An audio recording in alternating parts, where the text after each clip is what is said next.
Go. All right. Hello, everybody. Welcome to DM's After Dark, Shadows of Esteren, session 1/2. Whoa. Hold on 1 second here. Mute your Twitches. Got it. Gotcha. All right. So, welcome back. If this is your first time joining us, we're happy to have you on board. We've got a fun, well, I don't know about fun. We've got an interesting session planned for tonight. My name is Troy Bliss. I will be the game leader for tonight's session. I will be facilitating all of the horror and dark fantasy and, helping with all of the dick jokes as well. So, that's a very important job. Speaking of dick jokes, we're gonna do a little warning here, content warning. There are some mature themes and contents in Shadows of Esteren, and due to the kind of improvisational nature of role playing in general, there will be some themes that viewers may find, inappropriate and or adult, mature content. Let's just say that. So viewer discretion is advised. Why don't we go ahead and introduce the characters for the session. We have posted the characters on our various accounts, I think Twitter, on our Facebook page, etc. But if you're not familiar, we'll get things started off here. Why don't Christian, why don't you start us off with your character? Sure. I am Dragomir Vladislav. Dragomir is Tarish. Can say that. I can say words. He's ancient for Esteren, which is 38, so he's just an old fucking fart who's ready to die at like any minute.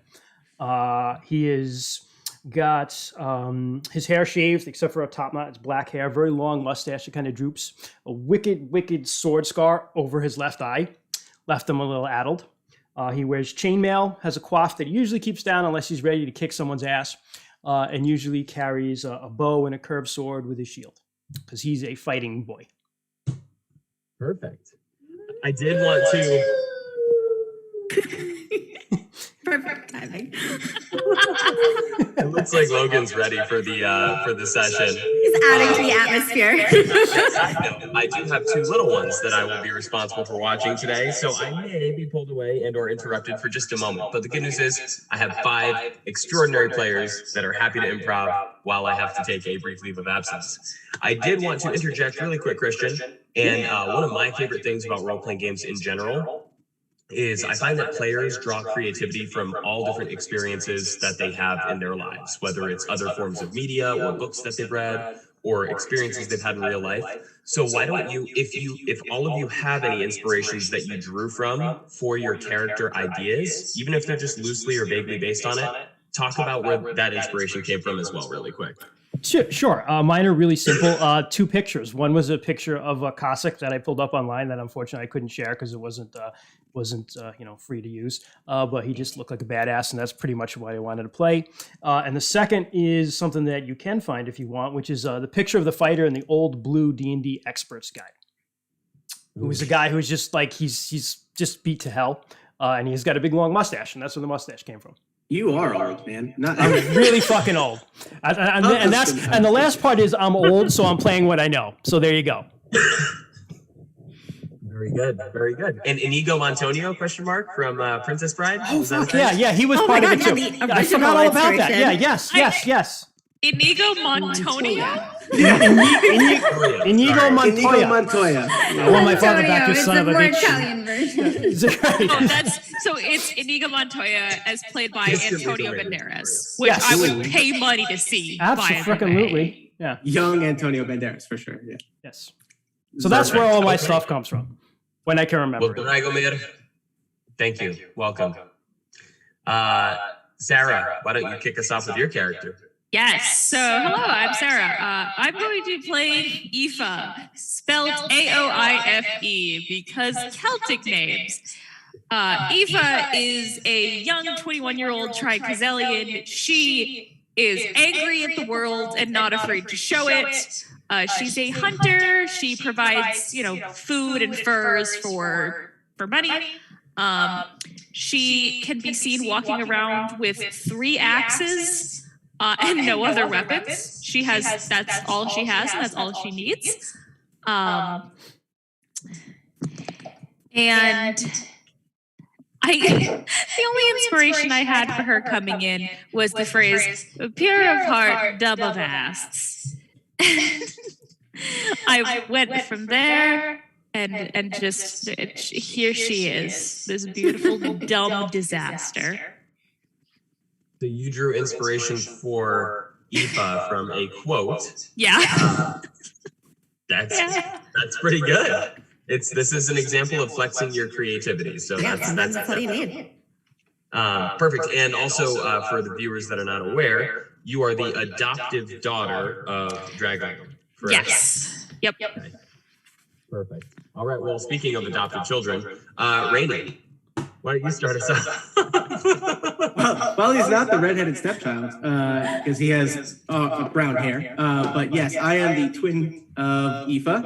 My name is Jalved, but I simply go by Jao. I am a Tricazelian orphaned child that grew up with my sister Aoife protecting me. I did not show the prowess in physical combat that she did when we were picked up by Dragomir. But Jalved is a resourceful, creative lad. He found a way to be helpful in being a pickpocket and sneaky bastard.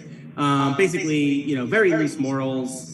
Wherever he could get money to help out, he did, because he was not helping when they went hunting. He just hung out with his dog, Fergus.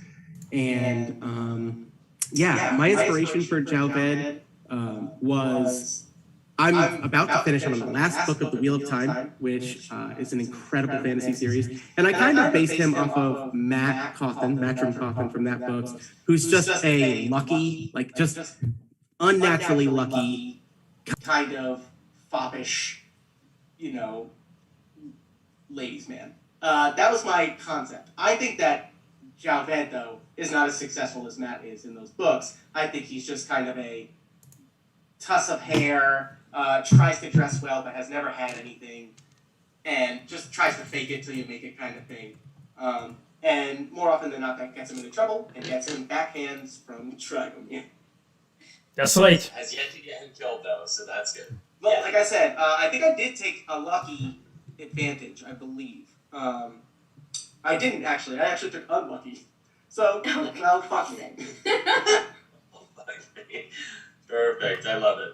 Awesome. Thank you, Rainey. And obviously you are Aoife's brother, biological brother, and the adoptive son of Dragomir. Aren't you guys also twins, right? No? Did I make that up? Okay. Nope, they're twins. So, Jess, why don't you tell us a little bit about your character and also kind of how you got to be with this group of people. Then we'll get into the little prelude for the campaign setting. I'll give you all the quick rundown, and then we'll go ahead and get going.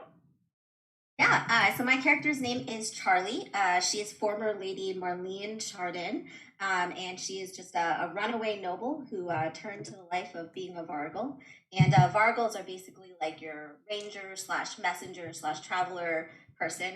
They just really get to know the lay of the land of different places that they travel to and where they kind of situate themselves, and so they know the areas and the best places really. Charlie, she's got short copper, brown, really choppy kind of hair. She's definitely cut it herself, so it's a little bit messy. It's a little bit short and choppy. She's got these deep, sapphire blue eyes. She's very, very cheerful and friendly. She loves people. She loves meeting new people and strangers and all that sorts of things. And she likes leading new people to new places. And she's got a face full of freckles. She's just covered in freckles. And that's Charlie. And she is here as kind of a hired-on guide for this group. Kind of help them get where they need to go. She also, if I might add, has some wildly interesting stats for somebody who lives in the wilderness and still currently lives. So that is interesting. Oh, really? Do I have wild stats? Just it could be from the noble side of it. Whatsoever, from a combat standpoint. Yeah. That's the noble runaway side. Violence or something. She's really just barely surviving. She's just playing it off really well. Yeah. Funny thing about Esteren, your ability to fight danger is the same stat as your ability to run away from it. So you really don't have a lot of options if you dump it. It's true. Where did you draw inspiration for Charlie from, Jess? So I am a big, like, I don't know, princess lover, right? So I love, like, all stories about princess. I'm a huge fan of, like, Ella Enchanted and, like, the Tamora Pierce's, like, Alana series and stuff like that. So Charlie, the name, is actually a play on, like, Prince Charming, which, so it's kind of like her own savior sort of situation. Don't laugh! I love that. Don't laugh. It's actually from Ella Enchanted, though. Yeah. That's my inspiration for a classic runaway noble princess. It's been a hot sec since I've seen that movie, but I feel like I remember liking it. I thought it was pretty good. It's okay. Yeah, it's okay as a movie. It's better as a book. It's much better as a book, but Aren't they all? yeah. It's just very, very different as a book, though. Yeah. And it's not, you didn't take any inspiration from the map from Dora? I loosely, I just added that tagline because I was singing the song in my head. Will you sing the song for us in the game? I don't think we can sing the song copyright reasons why. but fair I would use, yeah. I would love Charlie to have a song that she just sings to herself while wandering the wilderness. Yeah, that's basically. Some beautiful copyright-free jaunty tune. Yes. Apparently. Amber. Last but not least, why don't you go ahead and finish us off here with the character introductions? Yeah, so I'm Amber, and I'm playing Inceptor Theo. Inceptor is kind of like a PhD candidate in the Magience world. He is almost a super respected professional, very close to the end of his study and sort of a menteeship under other Magientists. But basically, he's a young continental man from Rage. He got into Magience as soon as he was able to. He has a big heart, and he got into Magience with the intention of bettering and being of service to humanity. And the actual practice of Magience has created a lot of conflict with the intention in him. So he's carrying a lot of trauma and troubles from some of the things that he's worked on and worked with in his past. And he's basically in constant conflict between his head and his heart. He's very smart, but also very empathetic. And it's a hard life for him. Smart of ass, strong of moral integrity. Yeah, and I got some inspiration from Finn, actually, the pre-generated character in one of the Esteren books. He's Nice. kind of a similar character arc, though I took some liberties with my own character here. Yeah, definitely. I think I might have even vaguely alluded to that in the session 0 we did, where I talked about how Finn's character had the primary character arc of ethos ethics. I'm sorry, in the main Deer campaign setting. So, and how did you end up on this adventure? He has been sent on this adventure, or actually, he probably volunteered for it. One of the Magientists that has gone missing, Mason, he actually worked very closely with at a really difficult appointment in a village that had been struck by plague. And they'd been through some really hard times together and shared similar sentiments. So when he found out that Mason had gone missing, he felt personal responsibility and a personal need to go and find him, especially knowing he has a sick daughter back home. Amber, Theo is too wholesome. He needs a much nicer world than Esteren. This sweet, sweet boy. We all do. And so they to watch this cinnamon roll be absolutely destroyed. I don't wanna. Very good, awesome. And so thank you for the introductions, everybody. I will try my best to refer to all of you as your character names, but if I slip up, no harm, no foul. For any of the viewers right now, quick introduction to our campaign idea. So this ragtag group of adventurers from various walks of life has been hired by the Magientist Guild in the capital city of Rage, which I unfortunately am not going to try to pronounce. But they have been hired to go to Carmine Chasm, which is it's kind of an area that is shrouded in mystery. And there's a lot that's not known about it. A lot of people think that it's a place that's very haunted. There are theories that there was a massive group of people that were basically traveling from the continent, coming to try Gazelle, that were killed there. That it's been the site of like major battles in ages past, and part of that is what contributes to the phenomena that makes Carmine Chasm so renowned and so infamous, which is all of the plant matter, from the grass to the trees to the flowers and stuff like that. They just bloom with this just eerie, just blood red color, which is also something that has drawn the attention of the giantess, because they want to know what is it that's so special about these plants, and can it be harvested and manipulated for profit and or possibly nefarious purposes. So yes, To better humanity, Troy. yeah, I mean that. Yeah, to better humanity, right? So yes, you've been hired to find a missing expedition of 4 people that had recently gone to Carmine Chasm, has not reported back or returned from their expedition. That is where we will go ahead and kick things off. So, your journey has taken you just under 2 weeks to get from the capital city to your final destination of Carmine Chasm, which is a fairly large location. From what you understand, it's not like a singular point, like, oh, hey, here's the spot. It's a pretty big area. So that's another hurdle that you anticipate you'll have to overcome once you get there. But so far, your trip has been fairly uneventful. You've kind of been hugging the Gulf of Rage, the shoreline, a little bit, to avoid having to navigate through the more hostile mountain ranges and forests that are in between the capital city and Carmine Chasm.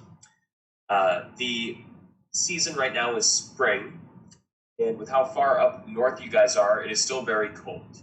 The weather's pretty terrible. Lots of rain. Sometimes it's that slushy snow stuff. One moment, please. Everybody can take this moment to appreciate all of the bubbles on their health chart. Completely clear right now. You'll never see it again. Right. I was actually thinking, he said, this took about 2 weeks of journeying. And I was like, I bought 10 days of rations. I was just going to say, wow, 2 weeks is so I don't even long. think I have that much too. You're right. Well, I have 3 days worth of smoked This is where you fish. start in your rations in the game. That's why I only bought 3. I was like, we're already there. I bought 10, which is really only 5 for me and Fergus. Charlie bought no rations. Charlie But arrives dead. Charlie knows how to just survive in the wilderness, so he's cool, right? She's cool. Yeah, exactly. She's cool.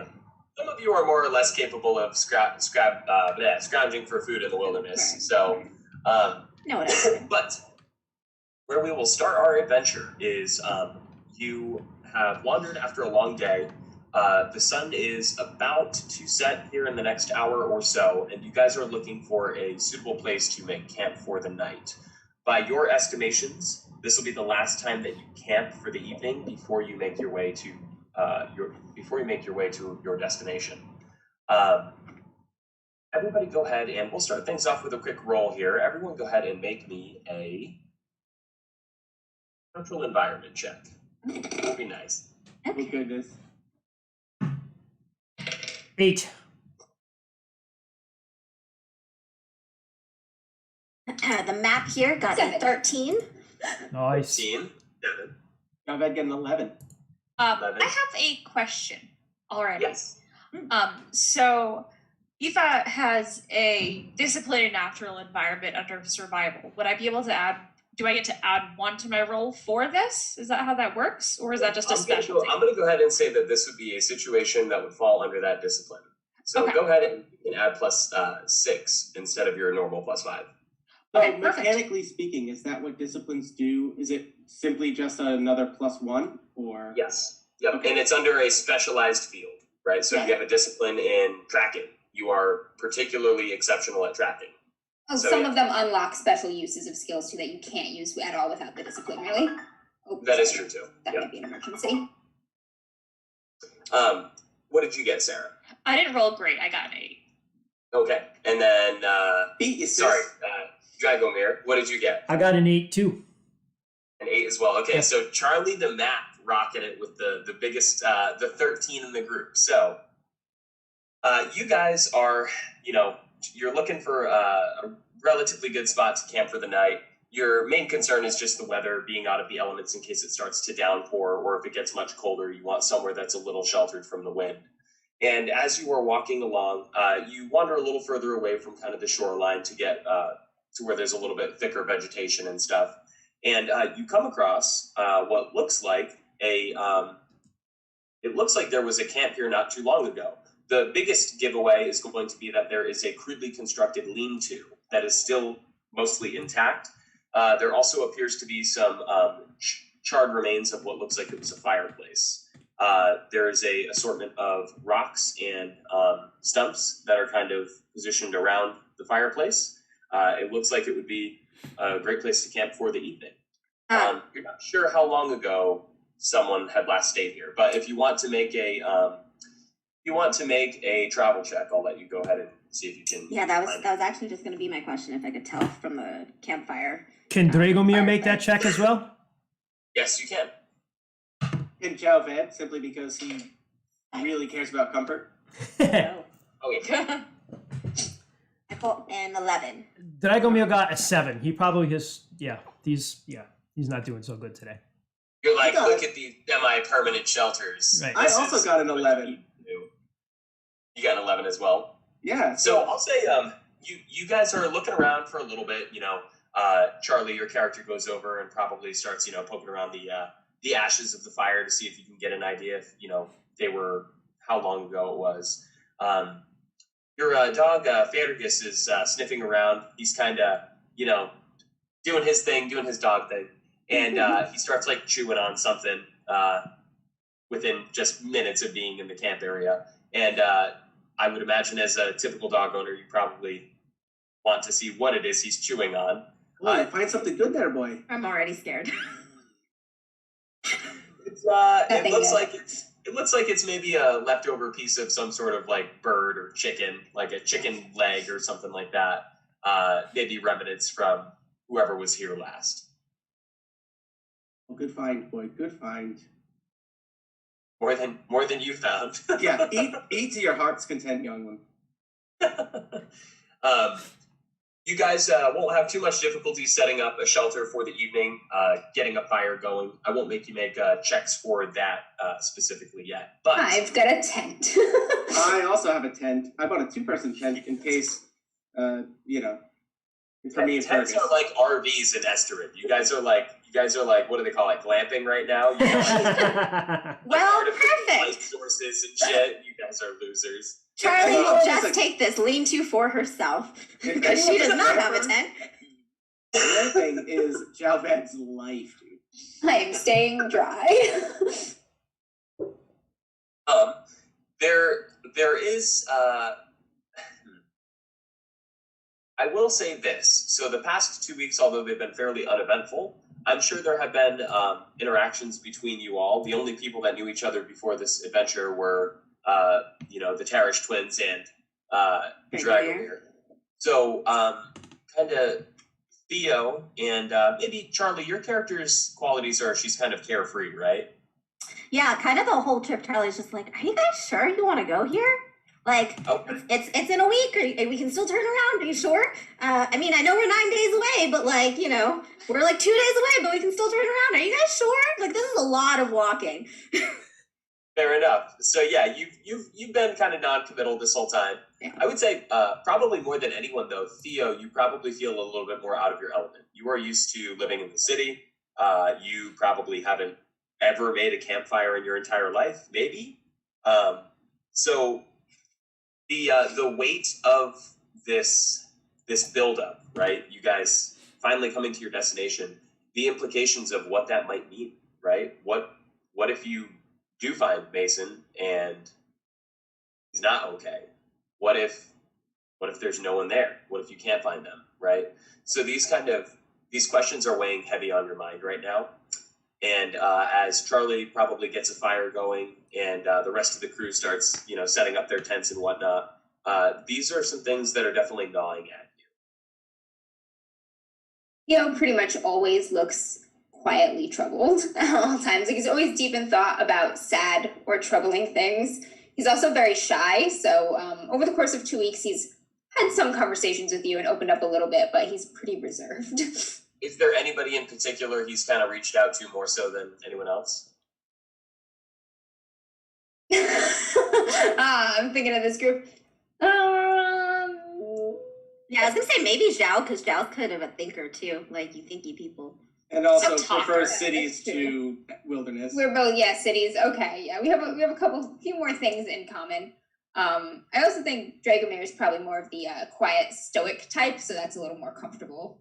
Sitting next to somebody who like doesn't want to talk, that's nice. Dragomir does not Too, want to so- talk at all. Well, Yeah, I'll we'll just say say this. that oftentimes him and Dragomir are just sitting by the fire. He's got like his note paper out and he's going over his notes and they're just not talking, but they're there. Dragomir's got the special wineskin. I think Zhao Ved would be very, despite being the person that it makes the most sense for Theo to be like, I could talk to this person. He seems like a, relatively civilized, comparatively person. I think Zhao Ved would be incredibly nervous whenever Theo starts talking to him. If anybody read the short stories that we wrote for our characters, Right. Zhao Ved has a pretty, Java's like he knows. dumb fucking history with the Magience college. He attempted to steal something, and I believe, unbeknownst to him, the person that he stole this from is one of the missing crew members. Well, that was one of the Correct. questions I was going to ask. Do we know that or not? No. Okay. No, you Yeah. do not. All right. So even every time you tried to talk to Javed, Theo, he was like, "Oh yeah, you're fine. I just you and your fancy chemistry stuff. I'm not really sure. It's for me. I'm just a simple. My sister protects me. I'm just gonna fuck off now." And then It's okay. She protects me too. I'm all useless here. We have so much in common. Your sister's competence. yeah, right. Guys, don't hype her up before I roll. You know what's funny? I would definitely say something like, "If I had a doll for every time I heard that," you know what I mean? Like, if I had a doll. I love that. Aoife, who is like just under like 6 feet tall, pretty muscular, like Built like a brick shit house. kinda, just a little. As long as I can keep myself positioned right in between Dragomir and Aoife at all times, I will survive this adventure, maybe. That's the position that all three of us are going to be fighting for. Everybody's- Yeah. You, me, and Zhao. No, Zhao's gonna be I'm like like, a baby bison in the middle of the herd. no, Zhao knows better. Attacking. Zhao knows better. He stays like 20 Mm. yards back because he knows it just turns into a flurry of axes and swords. So he's like, no, that's not where you want to be. Like, I'm gonna chill back here. I would also like to ask Dragomir. So you are intimately familiar with loss and how bad it sucks. Now, you're also a mercenary, so you are pretty good at removing yourself from situations emotionally. Are you having any sort of internal conflicts regarding looking for this crew of people that may be in grave danger, maybe lost, maybe dead, you're not sure? I would say not necessarily, just because this is another job to him. And one of the things, if you read about Dragomir in the story that I wrote for him, is that he still cares, but he only cares very selectively about his kids, Aoife and Zhao. So yeah, I mean he's getting paid to do something, and this is all about a better future for them. And that's he's trying to keep his emotions out of it. Now that might change depending on what he finds, but for now, this is a job. All right. I mean, it makes sense. Yeah. As you guys One must be start to hard gather in my job. Yes. As you guys start to settle in for the night, make the fire, gather firewood and stuff, probably sit down and prep a modest meal, whatever you have available. Go ahead and let me know who wants to keep watch, if there's going to be shifts, how exactly that's going to be arranged. Obviously, even though the past 2 weeks have been fairly uneventful, you do know, at least in theory, that the wilderness in Trikazel is lethal to the unsuspecting and unprepared. So, Theo wears glasses because his eyesight is not fantastic. But he will take first watch because he's not going to be able to sleep tonight anyway. Are you saying you shouldn't take watch alone, though, because you can't see things? Nope, I'm not saying that. Okay. I think Just for your observational purposes. Let's let the sickly look. He has dropped his glasses a few times, and it was.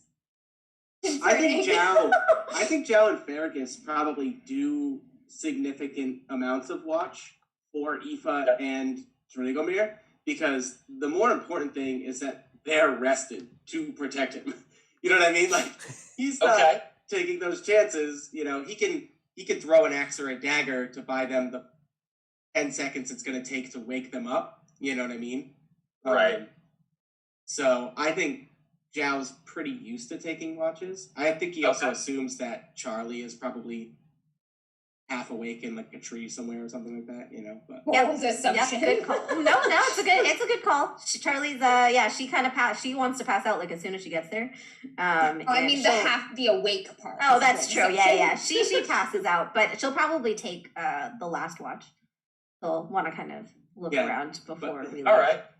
So we'll start things off with Theo kind of taking first watch. Yeah. When you start getting a little tuckered out, you'll wake up Fergus and Zhao, and then Zhao, when you're ready to, go back to bed, you'll give the tree a shake and wake Charlie up.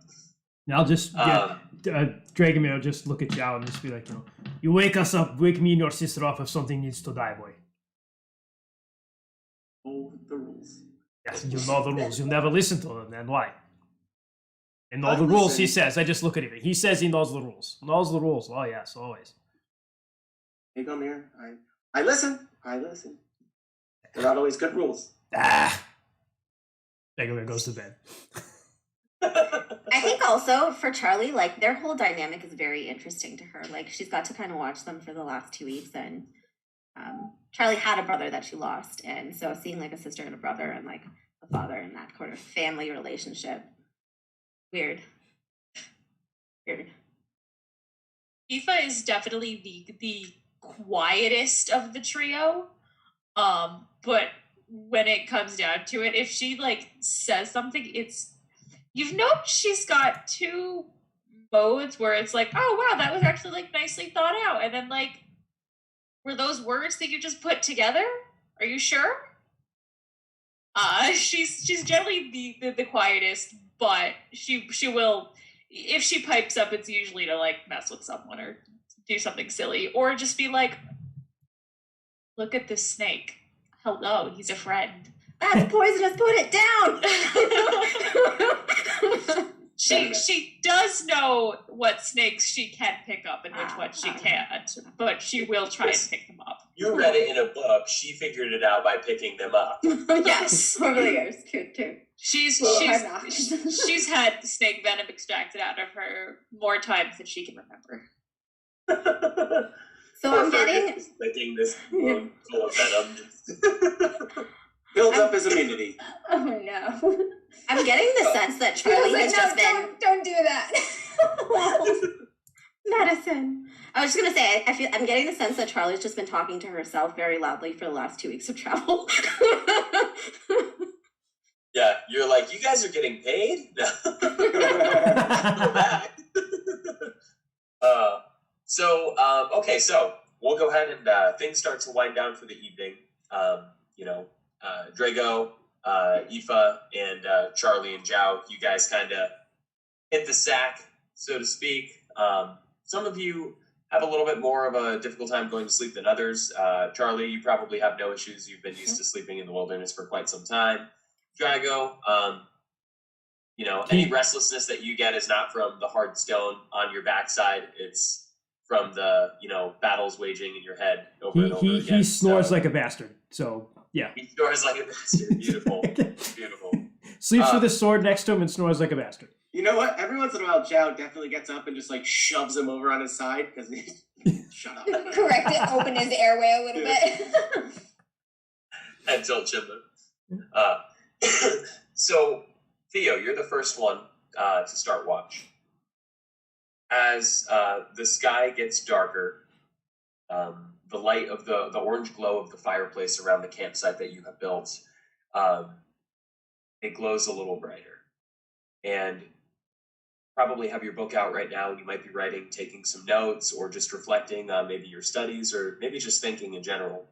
And the only sounds that you hear right now are the occasional crackle of the wood on the fire. And you also hear off in the distance a little ways just the sound of the Gulf of Rage, the waves just crashing against the shore. And there's immense power there, right? But you, at the same time, you feel so small and so insignificant, but it's also background noise. It also seems like it's not super important at the moment.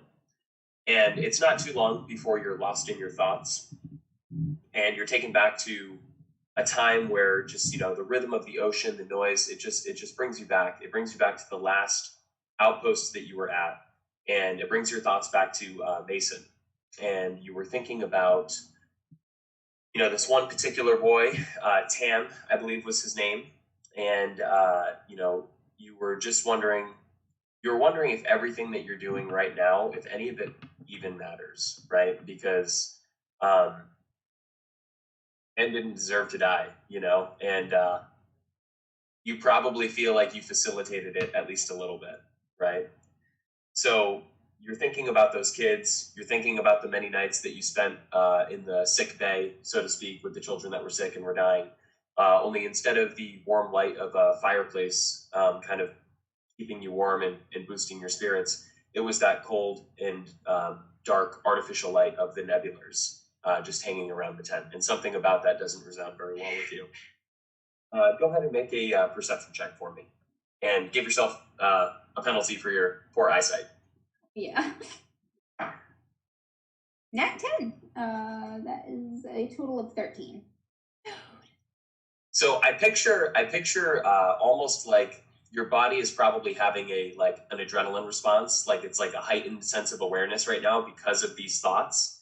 You're kind of working yourself up. Anxiety's kicking in a little bit, got some tightness in his chest. And because of that, though, you're on high alert, right? You're hearing sounds a little sharper. You know, your peripheral vision is catching movement that you might not otherwise have seen. And you stay in this state for as long as you can before the exhaustion kind of starts to take over. And you decide you're not sure exactly what time it is, but it's probably Zhao's turn to take watch. So, yeah. I neatly stack my papers together. Been going over these notes, same notes mostly for weeks, taking the occasional note about what I've seen along the way. Not that much interesting, and paper is expensive. Carefully put everything back in its case, the oil skin to protect it from water, put it back in my bag. I'll make my way over to Zhao's tent and grab like the tent stick and give it a shake. Yeah, I know. I'm up. It's quiet. You wake up Fergus, your dog, or do you let him snore like Dragomir? Oh no, Fergus comes to me. Okay. We need someone competent on watch. I like that. Yeah, exactly. He's actually more the watch. I'm just the alarm. Theo takes a walk around the perimeter of the firelight while Zhao's getting up and does not return to his tent until Zhao is actually up and awake. I feel like one of the images that I get in my head of this right now is as you're walking around the perimeter of the firelight, you're still not in a very heavily wooded area, and you have just that dark silhouette of you that is against the dark backdrop of the horizon, where the land fades and the ocean in the background appears. And I just think it's a nice stark contrast between humanity and the power of nature, and it also it's like something doesn't belong here. But your perimeter search doesn't give you any additional information. Everything looks quiet. It looks like Tricazel's taking it easy on you right now. He will retire to his tent, but I don't think he sleeps for some time. Okay. Zhao, you are awake and you've got Fergus and fire's going pretty good. What are you doing? I'm used to this with Aoife and Dragomir, where this is basically the time where Zhao daydreams, even though it's the middle of the night. It's mostly just me trying to convince himself that eventually this is going to end and he's going to be able to afford a nice, nice place of his own in a city where he doesn't have to do these stupid jobs out in the wilderness, you know. You slap like a bug off of your neck or whatever. Yeah, right. And like it's Pull another tick off of Fergus. Yeah, right. And yeah, I'm just sitting there playing with. I don't have anything nice. I want nice things. I think that the only nice things I buy myself. I let Dragomir and Aoife kind of like tend to my minimal weapons. I have a bow that I'm pretty proud of. I'm a pretty decent shot with, but like the only thing I buy that I feel like is nice is my clothes, because when I get to cities, I don't want to look like, you know, a mercenary. So I'm doing my best to just like keep everything off of them. I'm talking myself up like, oh, Chow, one of these days this is gonna be over, and you're gonna be all right. If Aoife wants to come and stay with you, then she can come and stay. You know, Dragomir's no father, but he can come. Might charge him a few dal for all the backhands, but one day this is gonna be over. And this conversation with Fergus. Yeah, and I'm just talking to Fergus about it. Exactly. Yeah, and like I even say something along the lines of like, that bastard.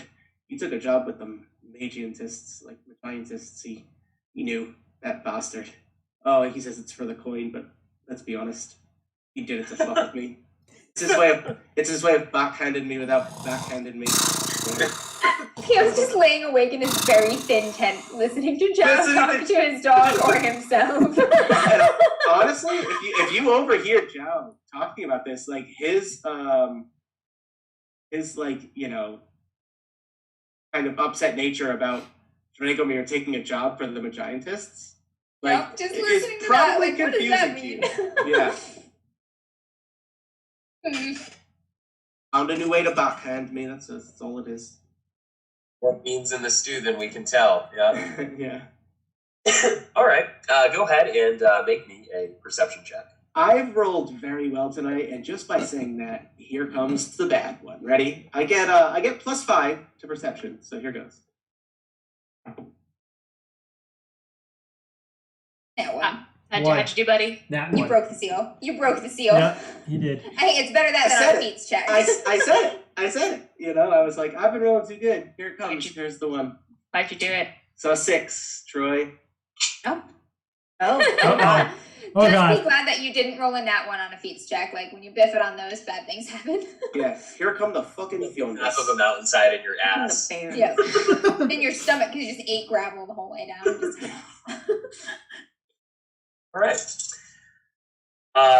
Eventually, you know, your conversation with Fergus, it draws on. As much as I'm sure he loves you, you're kind of a bore. Bitch about the same stuff, and Fergus doesn't usually have much to say back anyways, but the quiet orange and the warmth of the fire on your skin, it kind of starts to put you into a little bit of a like a lulled state, and you wake up in the morning to a swift backhand from Dragomir. You fell asleep on watch, bro. Again, you fall asleep. I immediately look over and I'm like, Fergus, you son of a bitch! Fergus is just like asleep. It's not the dog's fault. It is yours. He's eating my rations. It's not dog's job to keep you awake. We could have died. You know that, right? Sometimes I wish I have. You keep it up. I don't want to die. You die if you want to. I don't want to. Your sister doesn't want to. These nice people, they don't want to die. You biff him in the back of the head. Who's yelling? Why is there yelling? Yeah, God, Charlie, is the you're sun out? really awakened by the sound of Mortal Kombat coming from the campsite. As shit. back into the shit out of Jow. Aoife just looking up at Charlie, presumably in a tree, just, Joe fell asleep on watch. Sorry. Again? Again? Is everyone okay? Everyone have their stuff? I'll check. Yeah. Yes, I was like, I everything's still in got order. nothing. What did you say? That everything's in order. Oh, okay. Yeah, we're checking our. Yeah, everything. All your gear is there. You might be missing a ration or two, Rainey, but you're pretty sure the culprit is four-legged and furry, and you know, just standing by your side. Flick him right in the nose. Just flick him. Well, we're lucky. We're so far out here that no one came and took our stuff. So after Dragomir's done, like, just completely berating Zhao, he's just like, "Here, I have a biscuit for you," and gives him a biscuit for breakfast. Some more attack. Yeah, he just, so he completely berates him and biffs him in the head, but then does a 180 and takes care of him. Something. Yeah, you eat something. You must have your strength today. Here, have biscuit. What a nice family. Going for just a sec. I will be right back. Sure. Yeah. Nice family. Just looking out Totally for each other. functional. Yeah, I He was think, the one who's like, his parents are both still alive, making him an anomaly, and they're lovely people. They're pipe layers. They help plumbing and infrastructure in their village. So he's like, there's a lot of striking happening here. I haven't hung out with Aoife yet, and I think that like this would exactly be the opportunity where like Zhao just kind of like hangs his head and like takes a walk towards like the direction where she slept, whatever she slept in, however she slept. She has a tent and she's just gathering up her stuff, packing it up, making sure it all fits where it's supposed to ish. Yeah, and I think that this is a thing that happens. Like Dragomir always ends up just giving him like some shitty biscuit or something that like he just has. And I think that Zhao just brings it to Aoife, and like he's always just like, I don't want this. She just like looks at it and she just, how many of your rations did Fergus eat last night? Probably about 2 days worth. It's fine. I'll be fine. Eat something, for fuck's sake. I don't like pity biscuits. It's not. Food doesn't have emotions, Joe. It's just food. Everything has emotions. I'm fine. Trust me. I'm fine. I bought some. How about this? And he goes into his bag and he pulls out. He splurged on. He knew this was going to be a pretty significant journey, so he splurged when he went out and he bought like dried meat, and he actually has quite a few pints of ale. He's got a cask. Yeah, well, he legit like just bought like a couple of bottles, and said I was saving these for when we were done with the whole mission to celebrate. But Dragomir's got his special wine skin or water skin or whatever the fuck's in there, and figured I was gonna save these, but no time like the present, right? And he like holds one out, hoping that Aoife takes one. Morning beers. Shower beers without the showers. Theo's too shy to say anything, but he's gonna look on his face like, oh no, they're drinking before we get to Carmine Chasm. Like, oh no. I was like, ooh, they're drinking before going to Carmine Chasm. I'm thinking. Dragomir is off drinking before going to Carmine Chasm by himself. Theo's accepted that Dragomir drinks all the time. He's like, this is fine, but the other two. Surprisingly, that's not something that Zhao and Dragomir have bonded over. I don't know. Nah, Eve is a dummy. She takes it and she just clinks the bottle. Yeah, and we share. I'll get rid of 2 of my 4 pints. Just shotgun them. Just fucking. Yeah. I expect we may be climbing or rappelling today at some point. Everybody ready? It's so nice they're doing things together. They call it liquid courage. You want some? Before we finish it, do you want some? Oh, no. Thank you, but... And she like holds it out to Theo. I like nudge. Thank you, I'm fine. I had some tea this morning. What? Nice to offer your drinks to people as she finishes it off herself. Yeah, and like Zhao looks and like Aoife just being way more awesome, like has like shrugged hers, and he's like drank like a third, and he's like,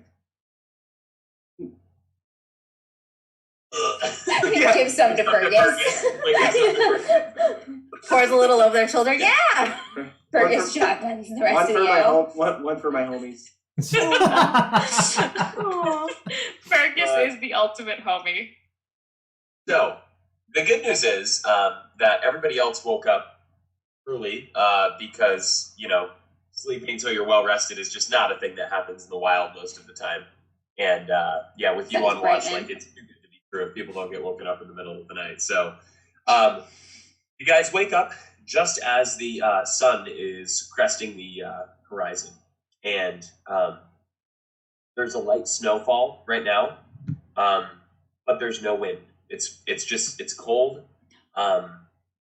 It's cold. It's quiet, and there's just this beautiful like red dawn that's rising on the horizon as you set out the last leg of your journey towards Carmine Chasm. The 5 of you are traveling for maybe 2 or 3 hours or so before, from a slightly elevated position, you see a little bit of a valley, and on that valley, you see the legendary Carmine Chasm. You see these beautiful hues of red, these small trees. There's like lichen that runs down the side of this just massive, deep, dark like in the earth. And it's just this blood red color, and it just sticks out like a sore thumb against the white blanket on the earth as the light snow just coats the ground. And sorry, remind me again. Have I been here before, like into it, or just in passing? Yeah, you've never actually been in Carmine Chasm. In fact, what you know from travels is this is a place that you probably avoid. It's also very far north. There's really nothing that's like past this, so there's no reason to come out here unless you're coming here for the most part. But yeah, you're certainly aware of the place. You've heard of it in rumors. I mean, if you guys have traveled on the road and stuff. Actually, Dragomir, if you spend any reasonable amount of time in Rage, the Tarish people probably have their own superstitions as to what it is that makes this place so unique. Perhaps something involving like the spirits of your long dead ancestors or something like that. All right. Well, there it is. Last call if you still want to do this. No. He was just gonna stand in silence and like stare at it for a moment, just like moved by the beauty of the sight and how kind of extraordinary it is.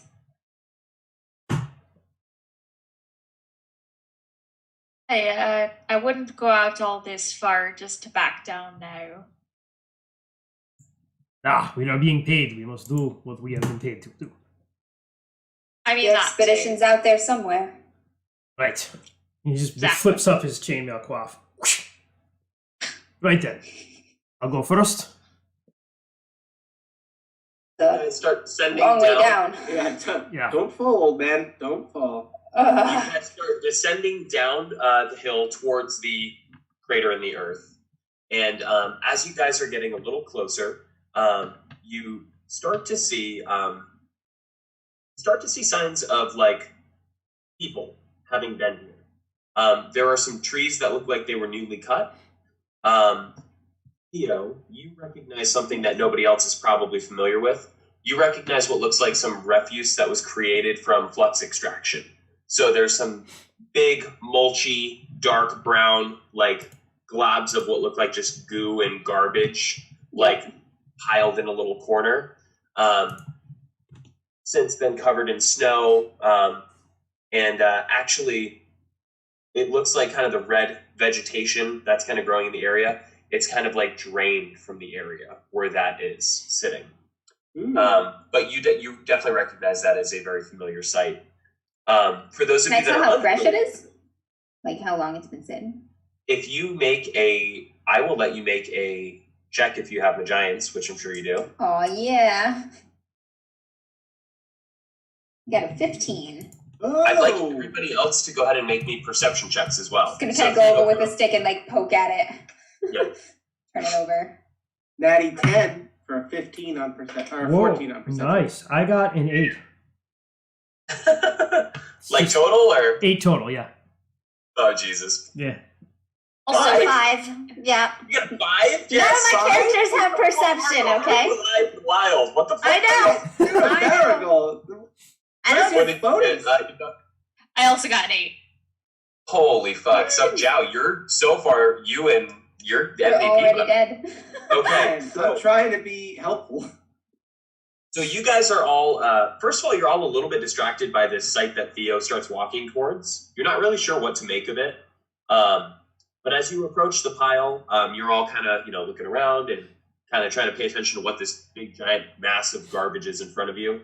It's probably like roughly 4 feet tall, probably like the size of like, I don't know, maybe arm's width each way. You go over to it, Theo, and unceremoniously poke it with a stick. You probably bend Very down. scientific here. Probably like rub a little bit on your hands. From what you know of Flux and your experience with it, the refuse is not.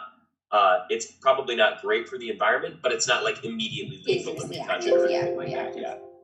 It's also like an inert substance, so like this is not reactive. It's not going to explode or anything like that. That's what the flux that The stuff that came out of it is. Right.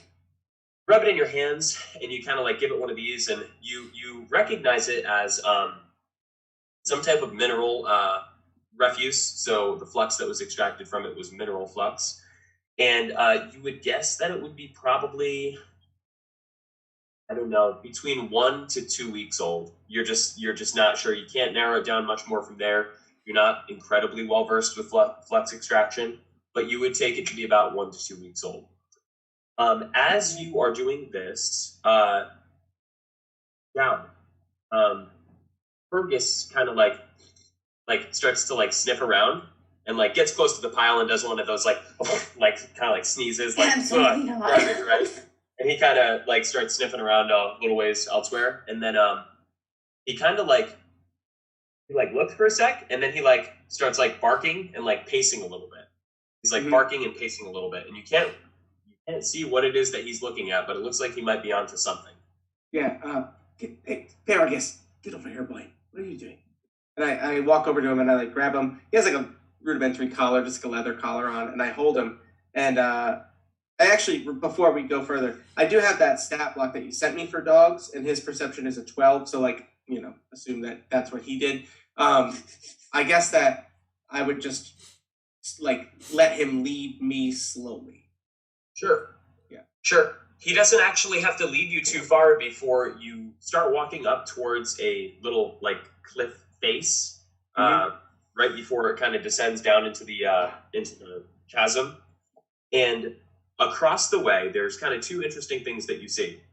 So from the side that you're on, looks like a fairly like a decent incline. It's definitely like you could navigate it. You probably wouldn't need climbing gear. You just need to be really careful.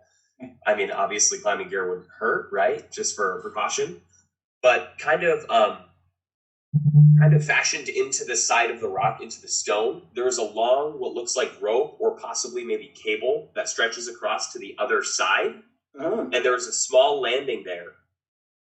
And standing out from the flowers and the lichen that's like dripping down the side of the chasm and stuff like that, there's another red stain in the earth, only this one looks like there's a person there. And they're face down, lying in the snow, and there's just this blanket of just red snow around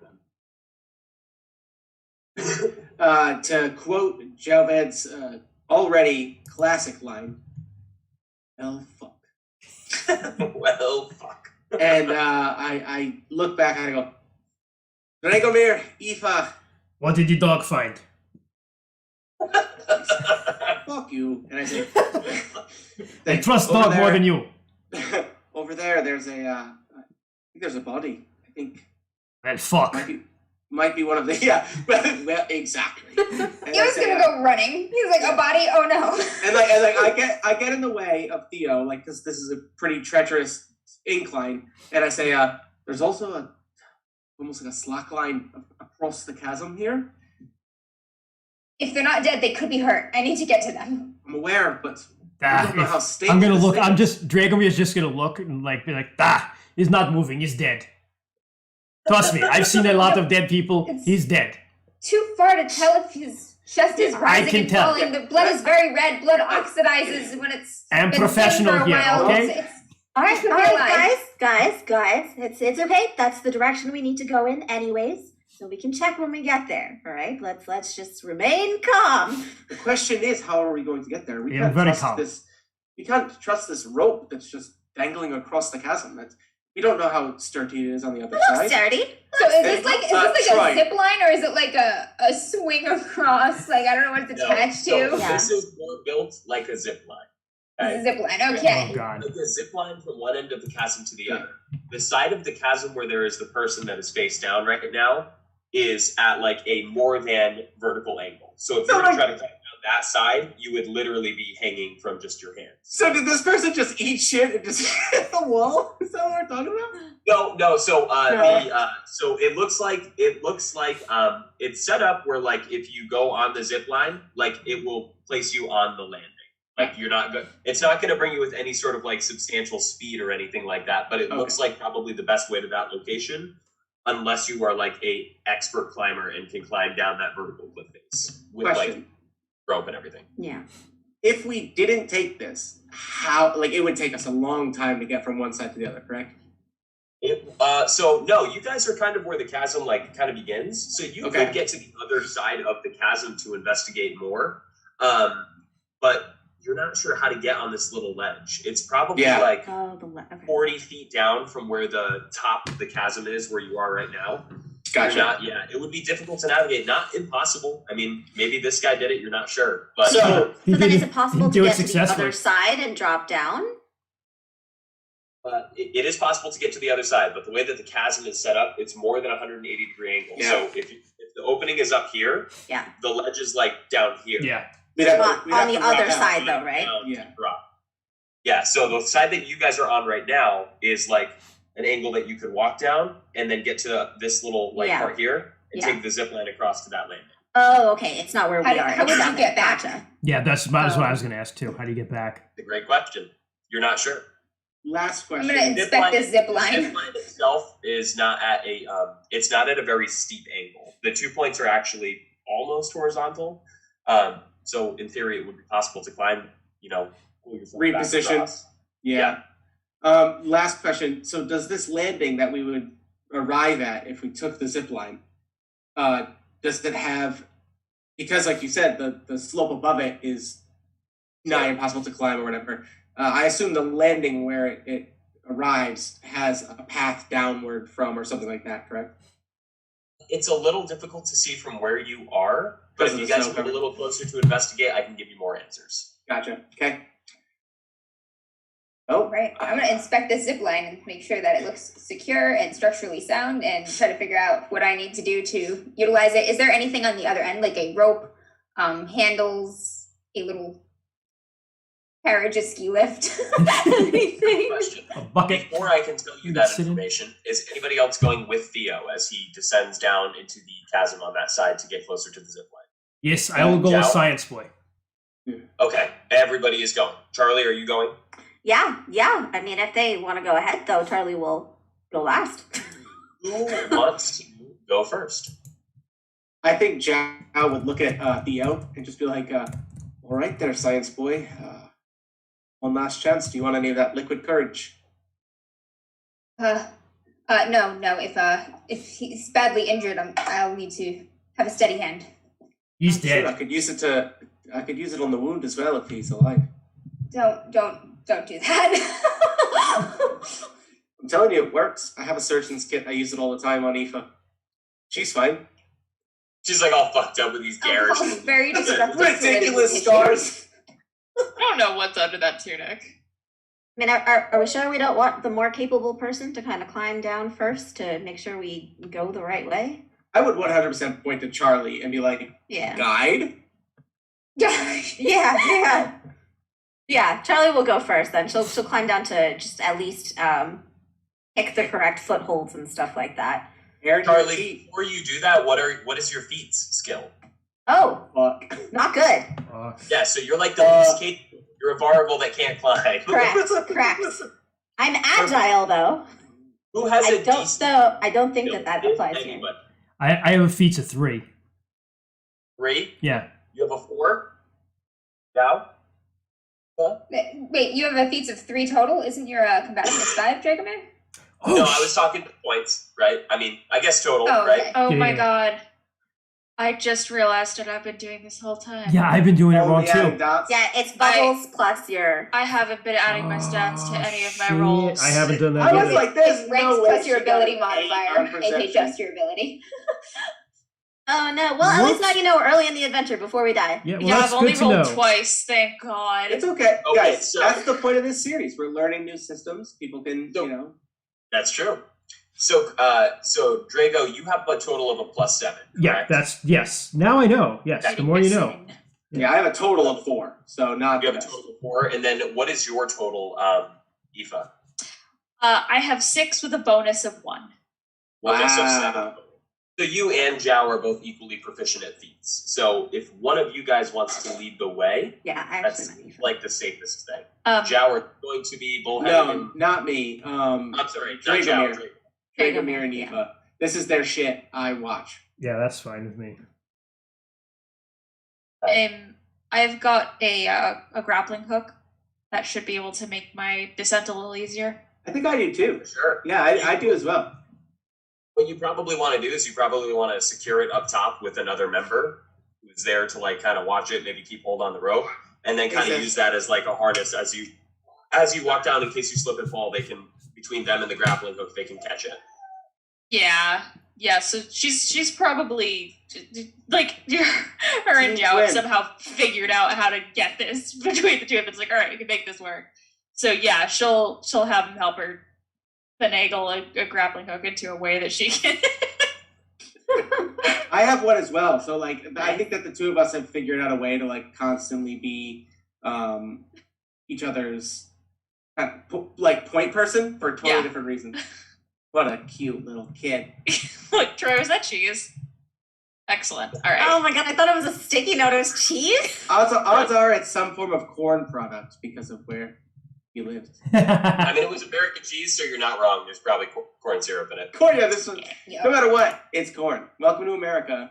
It's corn. It's corn. Someone please clip that. Welcome to America. It's corn.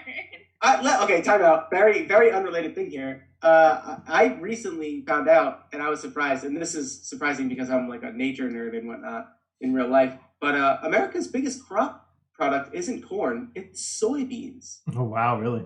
Wow, really? Soybean oil is also in everything. Yeah, very true. Also in everything. And it might also be because like don't they like plant soy to like rejuvenate the? Yes, it's The herb very and stuff like good that? for, yeah, it's very good at mitigating soil degradation. What are you, some kind of soil scientist? Technically, I don't have my soil scientist certification, but probably Wow, could what a easily get loser. it. Yeah. Anyway, I'm falling down a chasm. So You're over here calling Theo science boy. With This the is in grappling game. hooks. Zhao don't know shit. Zhao's just trying to get an apartment, you know? the grappling hooks, Aoife and Drago, you guys start making your way down the chasm, and the rocks are a little slippery from the snowfall. Something else that you notice that is a little interesting is that as you step on the vegetation in the area, you know, when you like the heart of your boot kind of grinds it against the stone that it's on, it leaves this deep red like residue, like it's like a grass stain, but it's red, right? You make your way down. It's fairly easy going. There's no points where you really have to like lose more than 1 point of contact, and you're able to make your way safe enough to the ledge where the I guess like zip line starts. You look at the zip line, you get a little bit of a closer inspection, and upon looking, it does appear that whatever the material is, it's some sort of braided metal cord. Fancy. It is also secured by some sort of like large metal anchor that's in the side of the rock, that's been put in the rock. Kind of like a, what do they call it? A python? Yeah, little- pitons. Pitons. It's like that, but it's like a railroad spike that's stuck in the rock. And as you are there, looking over the edge, kind of just staring at this, it's just this little image of you just standing in this massive chasm. And there was no wind before when you were above, but now there's just this just updraft coming from somewhere Wind deep tunnel. below. and you look over, the side, and you can't see the bottom. I just want to make the joke that when Zhao's foot kind of like slips on that red grass substance and makes a stain, like a smear, I just go, Dragomir, I'm pretty sure I've seen this in your small clothes. Nice. Very nice. Sorry. Cuff him in the head, he falls. Yeah, I was going to push him off the strategy. Can Aoife kind of pull taut the other end of the grappling hook so that someone else can climb down the same rope and she can kind of keep it steadier? Yeah. And even, that's totally fine. Yep, that would work. That's just what her thought is. Just hold tight. Next person can come down. Next person can come down. You're also whoever is down there first. You look over at the person that's just lying face down over there, and they're covered in a thin blanket of snow, which indicates they probably haven't moved for a little bit. And there is a lot of blood. There's a lot of blood that's on the snow next to them. Dragomir will go next, probably, and Okay. and slide down, and then do I have to roll or anything? Or am I good? Nope, you guys are good. Cool. You're all pretty much secured it as far as. Do you still have a phobia, Theo, or no? No, I ended up not going with it. I would not get through this adventure. Impossible.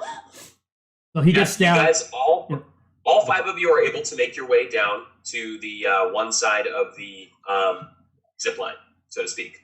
If you look further down, on the other end of the zip line, there is some sort of metal pulley device that looks like it slides on the line.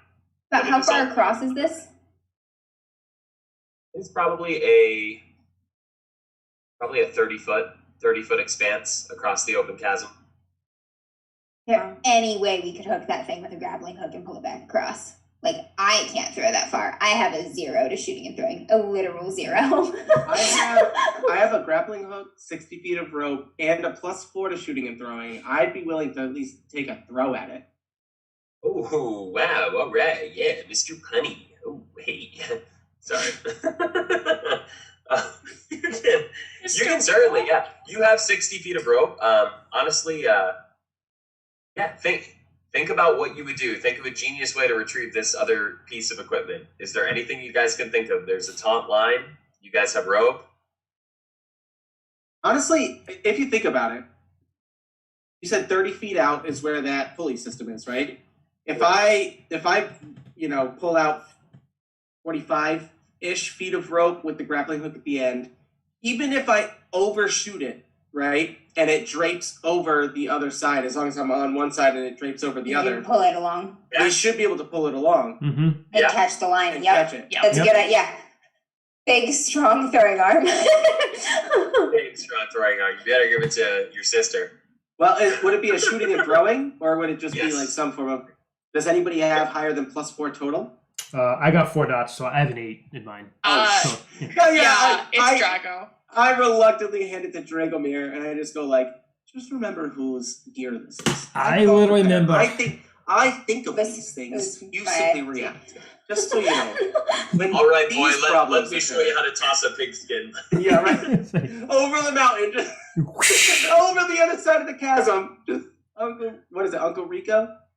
Just wrecks the guy that's face down on the other side of the grappling hook. No, I didn't. Puts him in the back, I was pulls him gonna down the quadruple check that the geek strap on his glasses is secure. So yeah, I rolled a 1. Oh my god! You just wind back. I rolled a 1. Yeah. You hook Jalvin and flay him. Throws it back like a fish hook. Just hits me in the eye. This is what happens, okay? We're losing the grappling hook. Yep, we're fucked. A mighty swing, right? Mighty swing. You throw the grappling hook. It does overshoot the line easily, right? You're like, oh, I trained for this, right? And you start pulling up the line, and the grappling hook clicks on that little piece, and you go to start pulling it towards you, and then that little piece that's secured to the line, you just hear like a clink, and then you hear a ding, ding, ding, ding, ding, ding, ding. I'll just look at everyone. Grappling hook or just one hook on it? No. You have your grappling hook. What you no longer have is that little piece that is attached to the line that allows you to slide back. I basically unhooked it from the line. Oh, did the whole bucket fall? Like the whole Basically, pulley thing? yeah, that's right. Yeah. Yeah. The pulley thing fell. So now you That's just worse. have a, That's actually worse than losing the now grappling you just hook. have a piece of cable that goes So across wait. the sky. So now what we have to do is use the grappling hook and Hook, hold yeah. on to Yeah, the that's rope. what Yeah. No, this is what we're gonna do. First of Yeah. all, he takes it. So this is what I see. So Jal's like kind of reluctantly hands the rope. Dragomir's like, "Ha, can't do it, eh, boy?" Just like swings and chucks it, hooks it, and he's just like, "Hey!" And then you hear it falling, and he's just like, I have a question. He's just staring with his mouth open in the chasm, like, no. and he just kind of looks down the chasm, and then he's like, "This probably was cheaply made." Quick I look at question. Dragomir and I'm just like, Yeah. leave the smart plans to me or the Magientists over here. Where's I don't see him Fergus? with a plan. Fergus is with you. He was able to navigate down the side. Okay, how are we getting the dog across now? It's easy. I have plan. Someone holds him. I've got a backpack if he'll fit in my backpack. He's literally a hunting dog. He's Oh, massive. He's gosh. a big big, yeah, he's like Wow, a never mind. No, I no, imagine this him is- like It was a- 100 this is- pounds, this like is he's what a we do. big dog. We are going to take. Gotcha. I have done this in mountains when we were Let's attacking. see. Yes, we're going to do Tara's seat. It's this whole thing where you do. We had to attack once. We had to attack this castle all the way up in mountains. Nobody thought we could do it. Had to cross something like this. We took the rope, make a little seat out of it, pull across. Easy, Yeah. Easy. easy. Yeah. Easy. You got it. I'm gonna Yeah, but check we the can't get it roughness back of up. this cable, and if I think it's gonna eat through like fucking hemp rope before we get to the other side. So the cable is wet. It's slick, but there is not a sign at all of rust on it. This good. cable is new. It was oiled at one point. You can still feel that it's oiled, and it's braided, but it's not like sharp or serrated at all. Like you could run your hand like this along the cable, and you're not going to like cut your hand right now. Okay, good. So rope But you're should definitely you're get fairly us rest. confident if you have decent hemp rope. Like in theory, it would work. Okay. We Okay, let's can try it. We could even cut if nobody else has like a lot of rope, we can cut mine into smaller segments so that way everyone can just do it. No, keep I've got rope. Okay. I do I've not got have rope rope. too. I've got 30 feet. Okay. I do not Once have you cut rope. rope, you can't uncut it. So All right there, Baba Drago. Why don't you? tie us a terrace harness, a terrace seat. This is easy. This Yeah, is show how. us- This show is us how. they It's, did it. this is how it's Show us how done. they did it. What do I have to roll for that, Troy? Beats? Well, you know what? It's a great It question. sounds like a feat. Yeah. Typically, I thought, was it Maybe not a craft? I would say a I was craft. thinking craft. You don't want me doing anything with craft because I have absolutely no ability in it I have whatsoever. Possibly plus travel 5. though. That's And I have a creativity of 1. So, yeah. I have +5 to craft. I could easily craft everyone like some form of like. I could just like you make a little circle around it and tie it so you can hold on Well, to it and this sit is- on Yeah, it. basically, so it's like around your body, right? Or not Yeah. Ferguson. This is for Fergus. Here's Oh, what we'll this is do. for Fergus. So for Fergus, it's going to have to be a craft check. Okay. For everybody else, I will allow you to choose between either feats, craft, or travel. And depending on how poorly you roll, if something bad happens, what happens will be dependent on which one of those 3 you chose. So if you're going to choose feats, you're kind of just strong arming your way across this rope with like a little harness tied around your butt or something.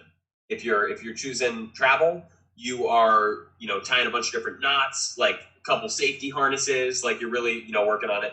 If you're doing more of a craft, you're going to depend on whatever it is that you can construct as far as like a swing to like help you get across. So it's like that's doing all the work basically. I'm going to go with travel, actually. Right. Yeah. I'm rolling Okay. craft for me and Fergus. Okay. Who's going first, by the way? I'll do it. Life's short, and I'm We should not. have at least 2 people on the line at a time, and you should be connected in case one of your contraptions. Ooh, So it's a I'll good go- idea. I'll This go- one is smart, see? So I'll go with. Well, do me and Fergus count as 2? Because Yeah, then you can't Dragomir have and Fergus Aoife go by should go himself. together. No, Yeah. no, I don't think they would, because like it's the other person has to be able to pull the other person or like secure them. So Fergus wouldn't know what to do. I will go Yeah, with but- you and Dog Jow. Don't worry. Yeah. I'll keep you safe, boy. Yeah. Also, Fergus freaks out halfway through, like some. Yeah. Okay. So yeah. So is it Aoife that's going first then? Yep. I'm using travel because it is my best out of the three. And who else is going? Zhao, if Aoife's going first, give her the end of your rope. We can get a second rope across, and we could possibly use that to like tie to somebody else's contraption, and Aoife can use her huge fucking guns to help pull them across. Done. Smart. Her huge fucking guns. Huge fucking guns. Who else is going with Aoife as a backup, as a safety? Smart boy. Okay. You go. So Dragomir sees that Theo's like terrified, and he's just gonna be like, "You go now. You don't have to worry about going while other people cross. Get it over with, Yep. right?" Yep, and the sooner I get there, the better chance he has if he's still alive, honey. Right. Yes, he's clearly dead, but yes. I'm coming. He's like cold temperature lowers. Cold temperature lowers people's metabolic rate. It slows the rate of blood flow and lowers their oxygen requirements. Whatever you need to tell yourself, just get across. Aoife will take you safe. She is very strong. Yep, whatever you need to tell yourself. Okay, I'm also gonna go with travel. Aoife is like nodding along with like the concerned expression of like, yeah, no, totally. She has no fucking clue what he's saying. There is What's a nothing. metabolic rate? A what? Cold weather is what? I Both didn't of you biff guys it. go ahead and make travel checks. Did not biff it. I got an 11, not amazing, but not a 1. I just want to say that, like, as they're setting up and going over, I nudged Dragomir, and I'm just like, you know that I'm the one who talks for a reason, right? Like, what the fuck did you just say to her? Like, to him. Like, that is a colleague. Like, what are you doing? He's dead. What? He's dead. Look I at the know guy. that. You know that. Why? He needs to know. The world is tough. I also got an 11.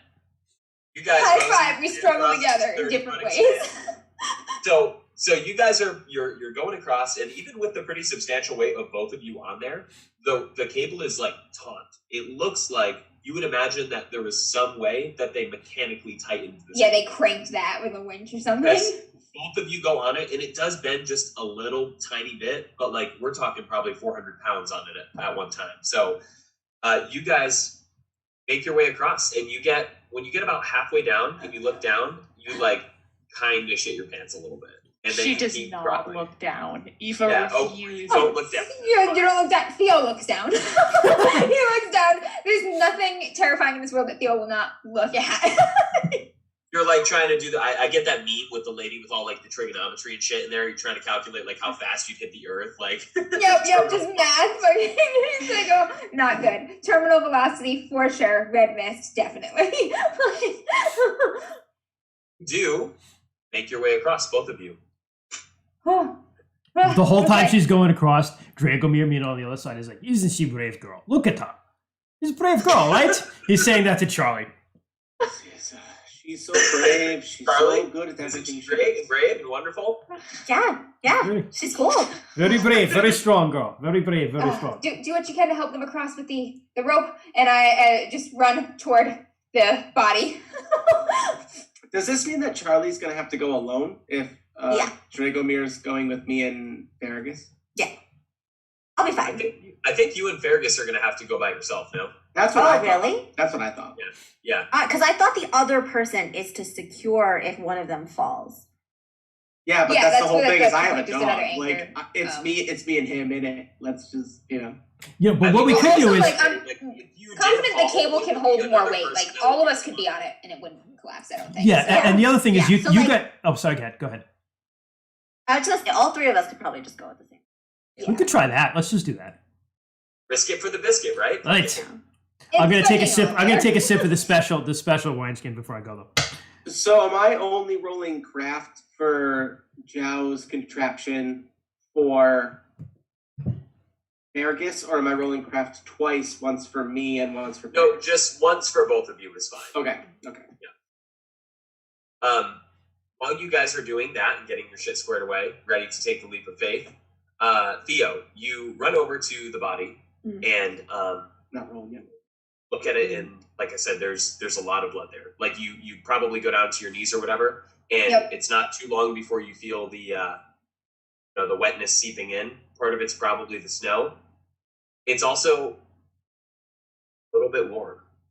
Okay, that's a good sign. I'm going to check for vital signs like pulse, breath. You have medicine. I do. Actually, medicine is my discipline in Magience. Make me a medicine check. I have a surgeon's kit too, so when I get over there. I also have a surgeon's Okay, kit. yeah, didn't know if you would need gear. 14. 14. So you go to check his pulse or whatever, and you're having a little bit of a tough time feeling for it. His skin is very pale and cold. You're not sure how long he's been here, and then you kind of like clear away the padding around his neck and stuff. He's got like a scarf and this big heavy outer coat on and stuff, and you find his Regular? Pulse. jugular pulse, Gotcha. and you do catch a slight. It's very faint, but it's there. There's something there. His heart's beating. Okay, I'm gonna Oh boy. start triaging immediately. I need to find out where he's hurt, if I can roll him over, if I should roll him over, if that's gonna fucking do more damage than good, find out where he's bleeding, and just... Also, if I can tell who this is at any point.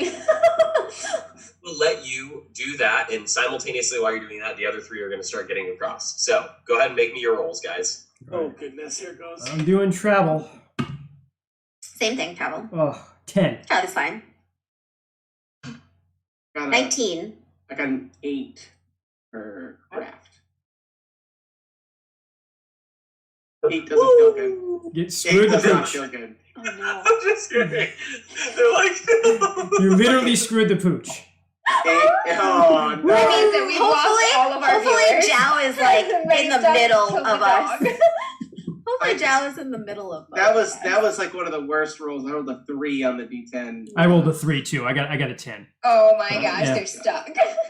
So here's what happens. So I'm going to say with your roll, Charlie, since you did so exceptionally well, you get a 19.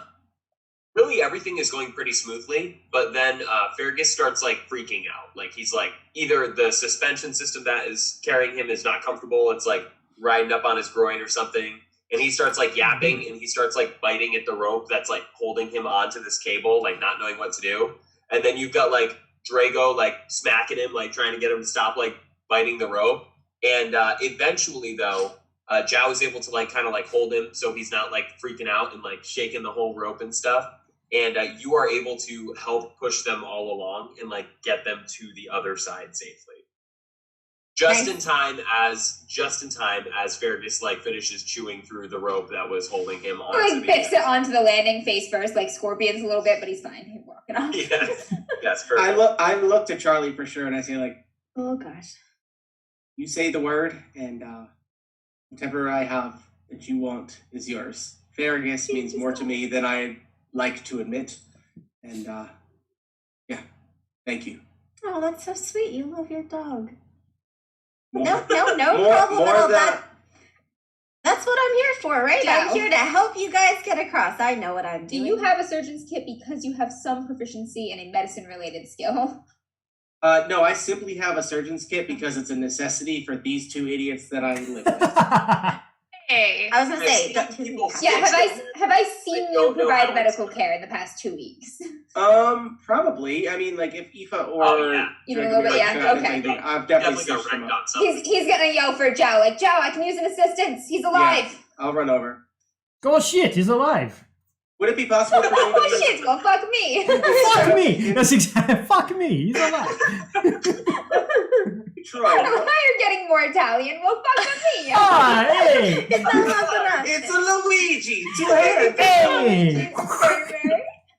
He is a marinating his own ragu.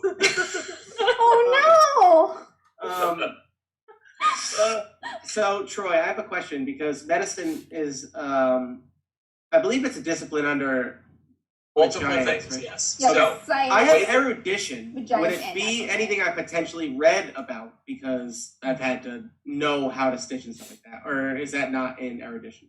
it would not be under erudition. Erudition would be the knowledge of like maybe the like actual like medicine, but it's not necessarily the practice of how it's done, right? Gotcha. So you have like a knowledge of like, You've oh, read someone- Grey's Anatomy. You've never poked around or in like organs. you've maternity, right? Now you've never done, well, you have done that, but like you're not proficient with it. Right. It's I haven't learned by doing. I've learned by necessity, and I've only read what I'm supposed to do. Any experience is better than none. I just need assistance from somebody competent. Yeah, like, is there like, would it be under feats or performance? Performance, it wouldn't be under. Like, I'm just. No, trying to it's think, like, it's what are science, those Magience, statuses? and natural environments are the three domains that lead to science, medicine. Magience, So, natural- I don't. Would this fall under survival? I That's what literally have none of those. So. Aoife's got. Survival under natural environment. But is that too Well, far off? survival wouldn't really constitute the first aid Okay. portion of it. But here's what You I'll do say. have high reason though, and two of I them do have are high reason reason. Oh, based, he so- does. Yeah. I do. Yeah. So here's what we would do in a situation like this. Both of you could roll a check, and whoever gets the higher check would essentially, we would use that score. Mm. But for Okay. role-playing purposes, what this is it's like Theo is doing the work. And Yeah, he's hold directing, this, put your like, hand hey, here. Go get some arterial bleeding, put some Yeah. pressure right here, whatever, Or hey, prop his legs up, or hey, make sure his airway is clear, whatever, something like that. Okay, keep him warm, whatever. So So mechanically, is it something like you would just add my reason, or like do you want me to roll anything? So if you don't have a corresponding skill, if you don't have medicine, for example, and you don't have any points in Magience, then you would Yep. just use the skill. So in that case, it would The be reason. random way. Okay, But so you add you plus also- 4 to this roll. Yeah, but you could also, because medicine is also under like natural environment, which is empathy, you could use empathy as the way, whatever. You can He's like Not- poor. Not Zhao's bag, man. I don't have much empathy. Theo, you call for Zhao's assistance, and he comes running over to you. After checking for the pulse, you do notice that he does have a pulse. His skin it's pale, pale white. It looks like the snow lying next to him, at least the snow that's not saturated with blood. You look around, and he's covered in very thick winter gear, like he's traveling out in the elements. So you have to remove some of the clothing before you can get a better look at some of the injuries. Yep, I'll yell for someone to get a fire started. I was going to say, doing so out in the open like this would probably be more dangerous to his health. Fuck me. You do notice an obvious injury, though. His right leg is shattered. It's completely crushed. Like bad. Bad. Just totally shattered. Like, it looks like he got hit with, like, a steamroller. Like, Hamburger. It's literally flat. Can I tell if it is because he landed bad or if it was like a blow or something landed on his leg? Did he like and then his shit was just like fuck you from the landing, or was it? Once you get a fire going and you can inspect the wound a little closer without so much like clothing and stuff, I will allow you to kind of discern based on your 14 that you got. Somebody go ahead and make me either a survival check, Sarah, or natural environment to try to get a fire going. Can I aid? Can Dragomir aid in that? I'm gonna let you use travel. First of all, does anybody have firewood? Huh. Does anybody have firewood on them? I have a tinderbox. Yeah, I also have a tinderbox. I do not have fire. I have some torches. Yeah, torch. Yep, torch is something. Yeah. How many torches we got? I have 3. Oh, I do have torches as well. Does anybody have an oil lantern? I have.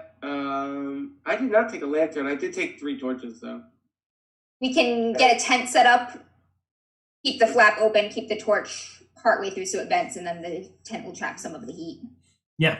Everybody go ahead except for Theo and except for Zhao. We're busy, The other 3 of you make a perception check for me. For the record. Can I? Tell me what it is exactly that you guys are doing. I know Theo was like, hey, we need a fire. So are you like, okay, fire, yeah, where's wood? Or are you like, okay, are you kind of like getting an area of the surroundings? I guess make a roll and then kind of tell me what it is that your character is looking for or trying to do. I'm gonna look Can I around to tell you see. Go ahead. Sorry. the survival roll I got? Yes. I got a 14. Okay. So I imagine Aoife is working on the fire, right? Yeah, she has skill in it. She has like a lumberjack's axe, so she knows how to get the what she wants out of the wood to get it to start. She's got a tinderbox. She's done it before. Yeah, after Theo's instruction, I think Charlie will just take someone's bag and start to set up a tent. I'm yeah, gonna take mine. That's fine. Yeah, Dragomir's gonna look around to see if there's anything that's flammable that we can use. Yeah. I have 2 doses of analgesics, which are like pain relievers. Yep. If we want to just like shove them in this person's mouth and just He's unconscious right now. There's no point. So save him when he wakes up, though. Yeah. Like, I just want to let you guys know that I have it, so that way we can use it. We gonna need it. Yeah, we're gonna I need it. I forgot. just woke up my sleeping baby. I forgot I also have a lighter. That's good. That's useful. So I rolled a natural 10, and that's a total of 15. Beautiful. You make with wood. anybody to roll good on I'm this, just I like- was hoping it would be you for very specific reasons. Charlie, what did you get? Am I doing perception, you said? Or travel, or survival. Or sorry, natural environment, perception, or travel. I got a 14. Okay, so you start putting together a tent pretty hastily. Sarah, you get out your tinderbox, you start clearing some area, start clearing out some snow and stuff like that. You probably grab, I would say, maybe 3 torches. That's the only wood that you have immediately at your disposal right now. And you probably start to light those and try to, shelter it from the wind. It's pretty windy right now. Even the soft howl coming from inside the chasm, it's like you have to talk just a little louder to hear each other. Drago, as you are kind of frantically searching around for something that's flammable, right? The obvious thing that comes to mind is you look at the guy that's laying on the ground covered in clothing, and you're like, you could probably light that shit on fire. But then you're like, wait, no, that's probably not good. And you're looking around a little bit more. There's a bunch of lichen that's hanging from the ceiling. You're not sure if it's flammable or not. You've never had experience with this particular plant. It's weird. You also look down a little further, and you do see that there is, from this landing, there is what looks like a little tunnel that leads into the side of the mountain and down into the darkness. A cave. Yeah, a Oh, cave. great. There's another thing that you notice, though. So as you're walking around and you're doing these things, I would imagine, Drago, you're probably a pretty obviously you get amped up when you need to, but I feel like you've experienced life more where you're a little bit more calm and collected in general. Yeah, stoic is actually my personality too, I think. Perfect. So as you're doing this, you're looking around. You're looking at the lichen and all the red, and you're listening to the sounds that you hear, and you see the cave, and you look at the guy on the ground, and you're looking at his gear, like, yeah, we could probably burn that. And you see the blood that's kind of pooled around him and stuff like that. And then you notice that there's more blood that's kind of further away from his body. And you kind of go a little closer to investigate, and there's a decent amount of blood that's kind of splashed here and there, and it's right on the edge of the landing that you're on. As you get closer and you look over the edge, and you just see deep down into the depths before all the light fades and you can't see the bottom, and it makes you wonder what exactly is going on. But Says son of a bitch. so you are able to get a fire going, and once you have a fire going, you're able to kind of back up into the cave a little bit more. You're not in the cave, but you're sheltering yourself from the weather a little bit more. And you were able to clear away some of the clothing on this person. He's still unresponsive, so you've tried talking to him, you've tried shaking him and stuff. He's not responsive to verbal commands or anything like that. His leg is crushed. So he did not fall to get this injury. Something fell on him. Okay. His leg is crushed. As you look further back into the cave, you notice that there's a dark brown stain that comes from inside the cave. And you start putting 2 and 2 together, thinking about what maybe happened and stuff. And you imagine that this person, whoever he is, had some sort of horrible accident. His leg was crushed by something, and he crawled his body on his hands to try to get out of wherever he came from inside this cave. And you just see this thin, just line of blood before he just couldn't pull himself any further and collapsed. That means two things to me. That means he didn't think anyone was in the cave with him who could help him. Or two, he was very afraid of something in the cave to come back out here into the elements. There's also this.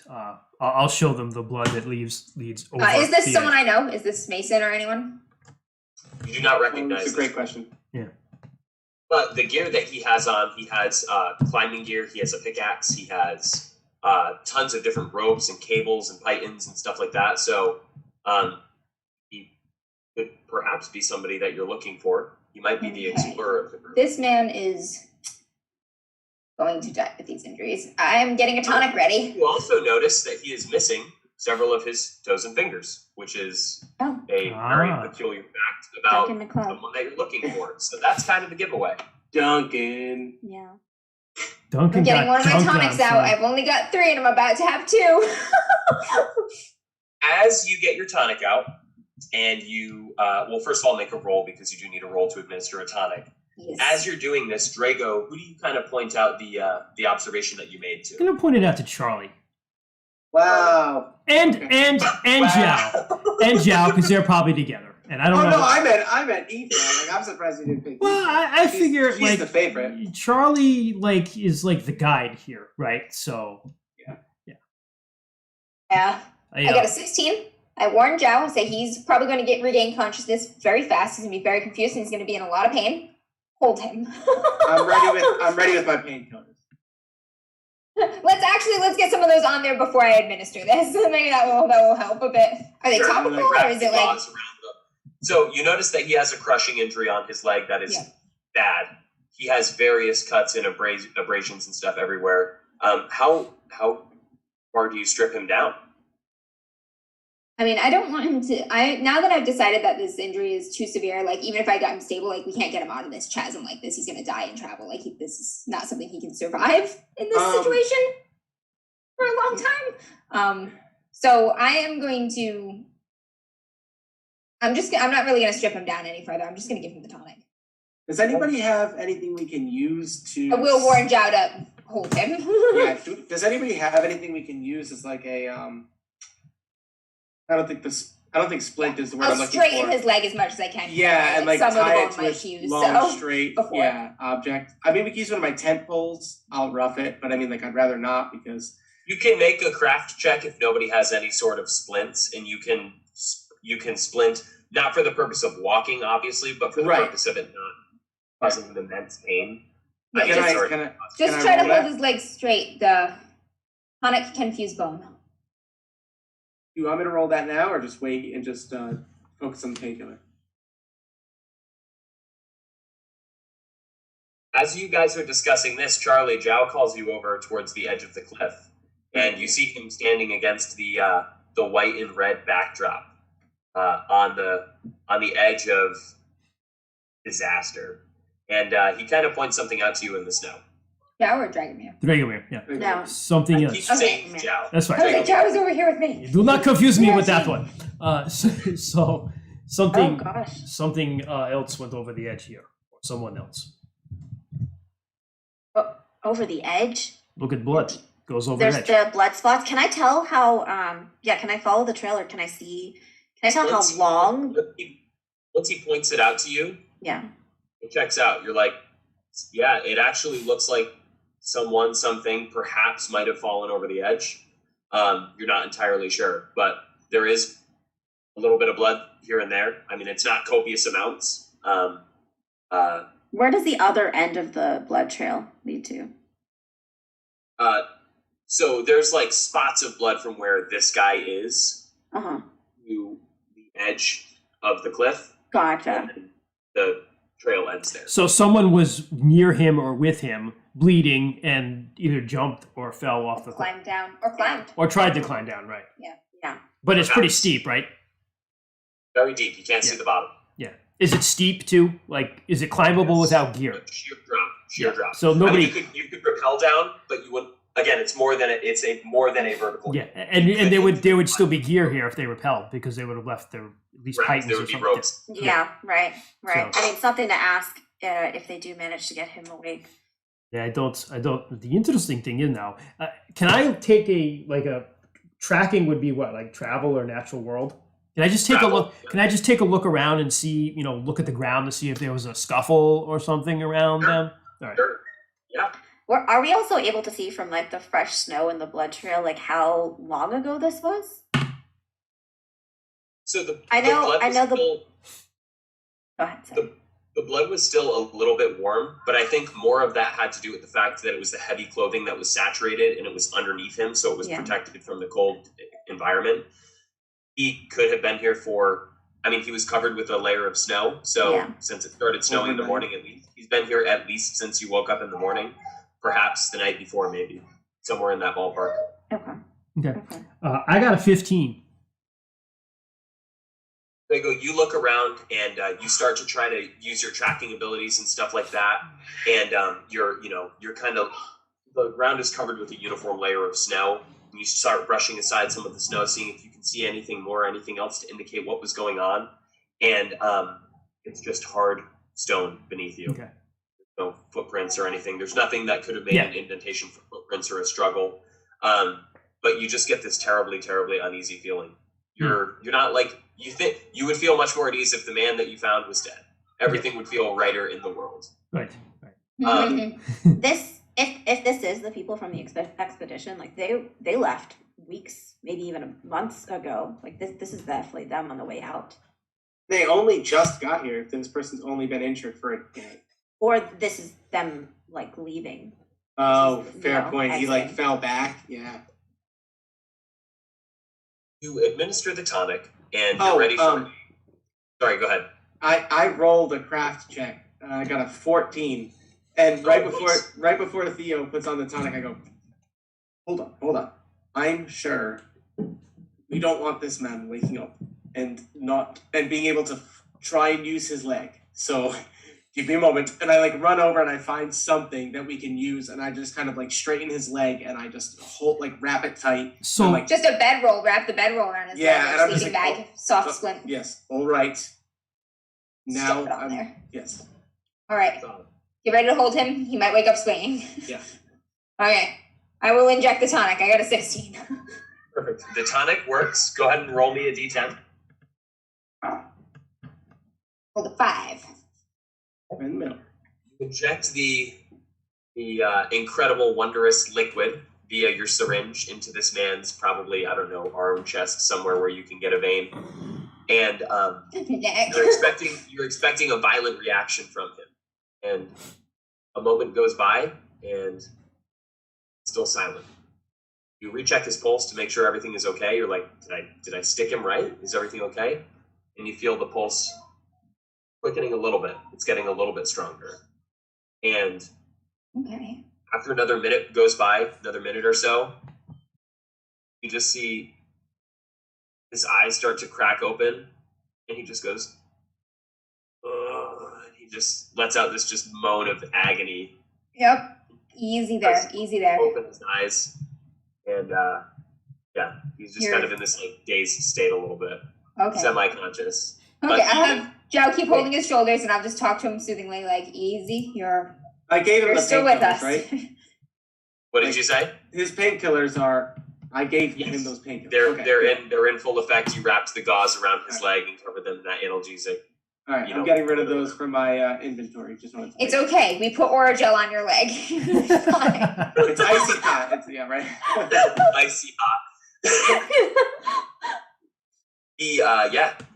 As you guys are kind of, Dragomir, you're probably still kind of walking around the perimeter a little bit. Does anybody think to go further into the cave right now? What's Eva up to though? I was gonna say she was tending the fire and then seeing that all right, they're kind of getting a hold of it. She is gonna kind of like peek into the cave and just try and see if she can spot anything, figure out where they are, what's going on. You start walking back towards the cave, away from the little ledge that you guys are standing on. And you get a little bit further in there, and you're probably maybe 10, 15 feet into the mouth of the cave. And next to the side of you, you see this, it's like a torch holder, except there is a nebula on it. And it is just there on the side of the wall. And you look down a little bit further, and you really strain your eyes in the dim light to see if you can see anything more. you're fairly confident you see the glint of metal as there's another one probably another 20 paces or so further down. Okay. Kind of looks at it and just turns back, and then is about to to yell to Theo, but sees him talking to the good dude, just like, oh, time to shut my mouth. And then just like walks back out, but kind of keeping one eye on the cave in case anything comes out at them. Sure. The man kind of like, he's still dazed and confused a little bit, and he's like, he whispers something that you can't quite make out. You lean in a little bit closer as his breath is very labored, and he's probably got some crushing injuries to his torso and stuff as well, and he just whispers to you, water. Yep, I actually have 2 water skins. I will go through my bag, whip one of those out. All right. I will ask Johnny, help me sit him up enough to let him drink. I get his head up enough that you can pour some water in his. No. Yep, he's there. He's there, mate. You help him get down a couple of swigs of water, and he's just grimacing through the pain. And you can only imagine the type of pain this guy is probably in right now, even with the painkillers. But he looks like a hardy fellow. It looks like the muscles in his body are made of just sinew and just gristle and spite, yeah. And he looks at you and he holds your arm and he's like, his eyes open a little bit more, and he takes in everything and sees everybody around you, and he sees the chasm, and then he just closes his eyes and he takes a big breath in and winces a little bit as his chest rises a little bit, and then he just lets out a big breath.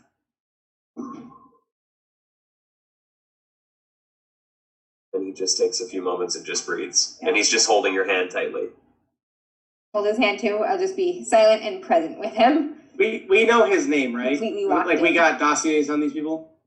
Yeah, so they told you who you're looking for, and they described all of them to you, so you think that this man is probably Duncan. So, I think that Zhao does, I know that, again, empathy is a low skill for him. And to Zhao, the opportunity to get information out of this man before he dies is more important than him being comfortable right now. So Theo's holding his hand in the moment with him. Well, emphasizing 100%, and you're like, hey, mate, what happened to your leg? Yeah, that makes sense. And I go, Mr. McLeod, this is very important. We're here looking for your lost crew. It's very important to us to know what the fuck happened out here.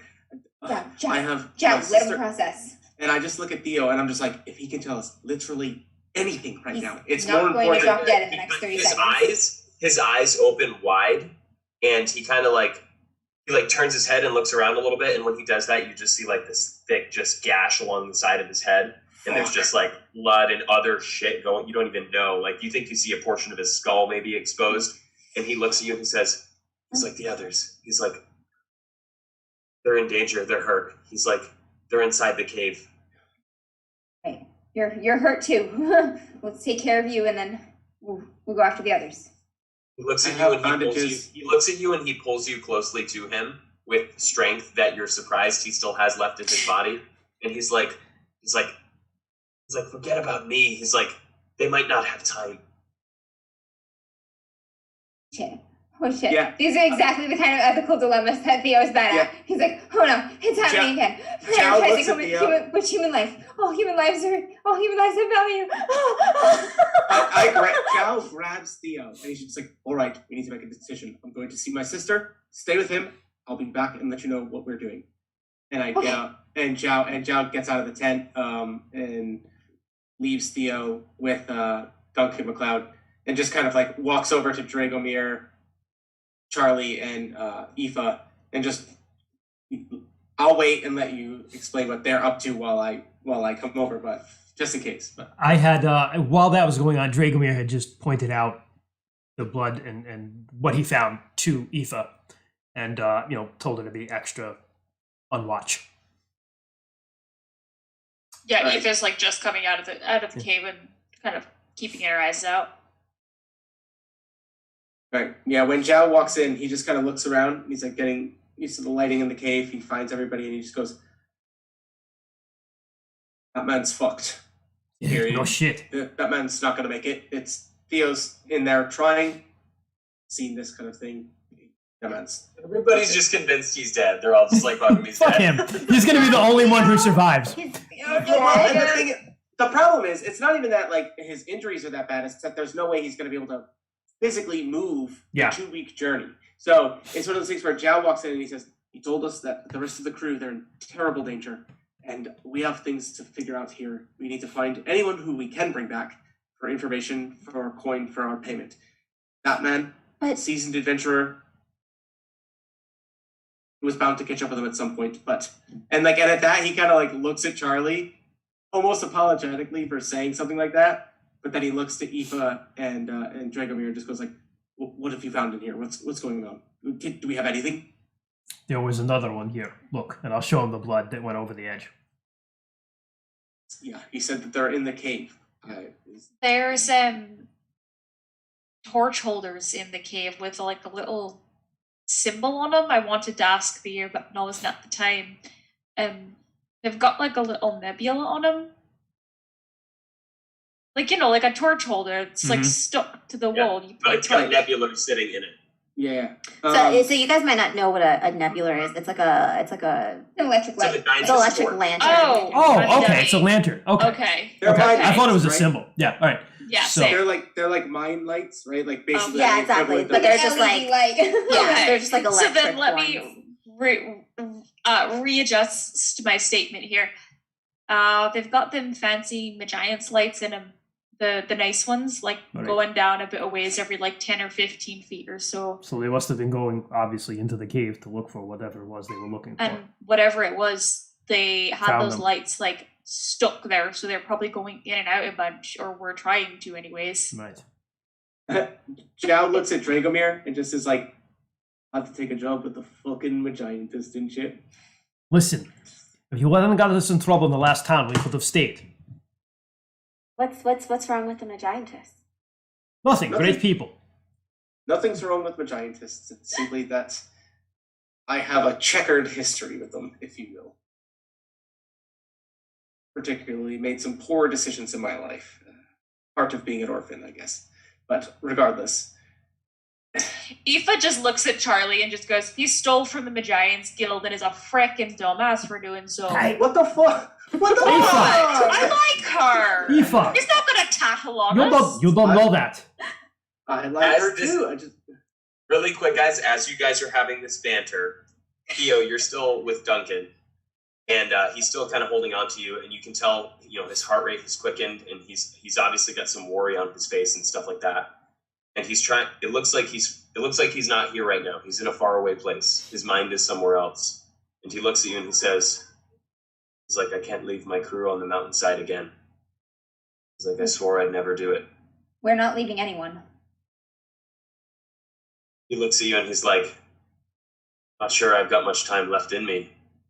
I just dumped a heavy dose of tonic in here, so here's what we're gonna do.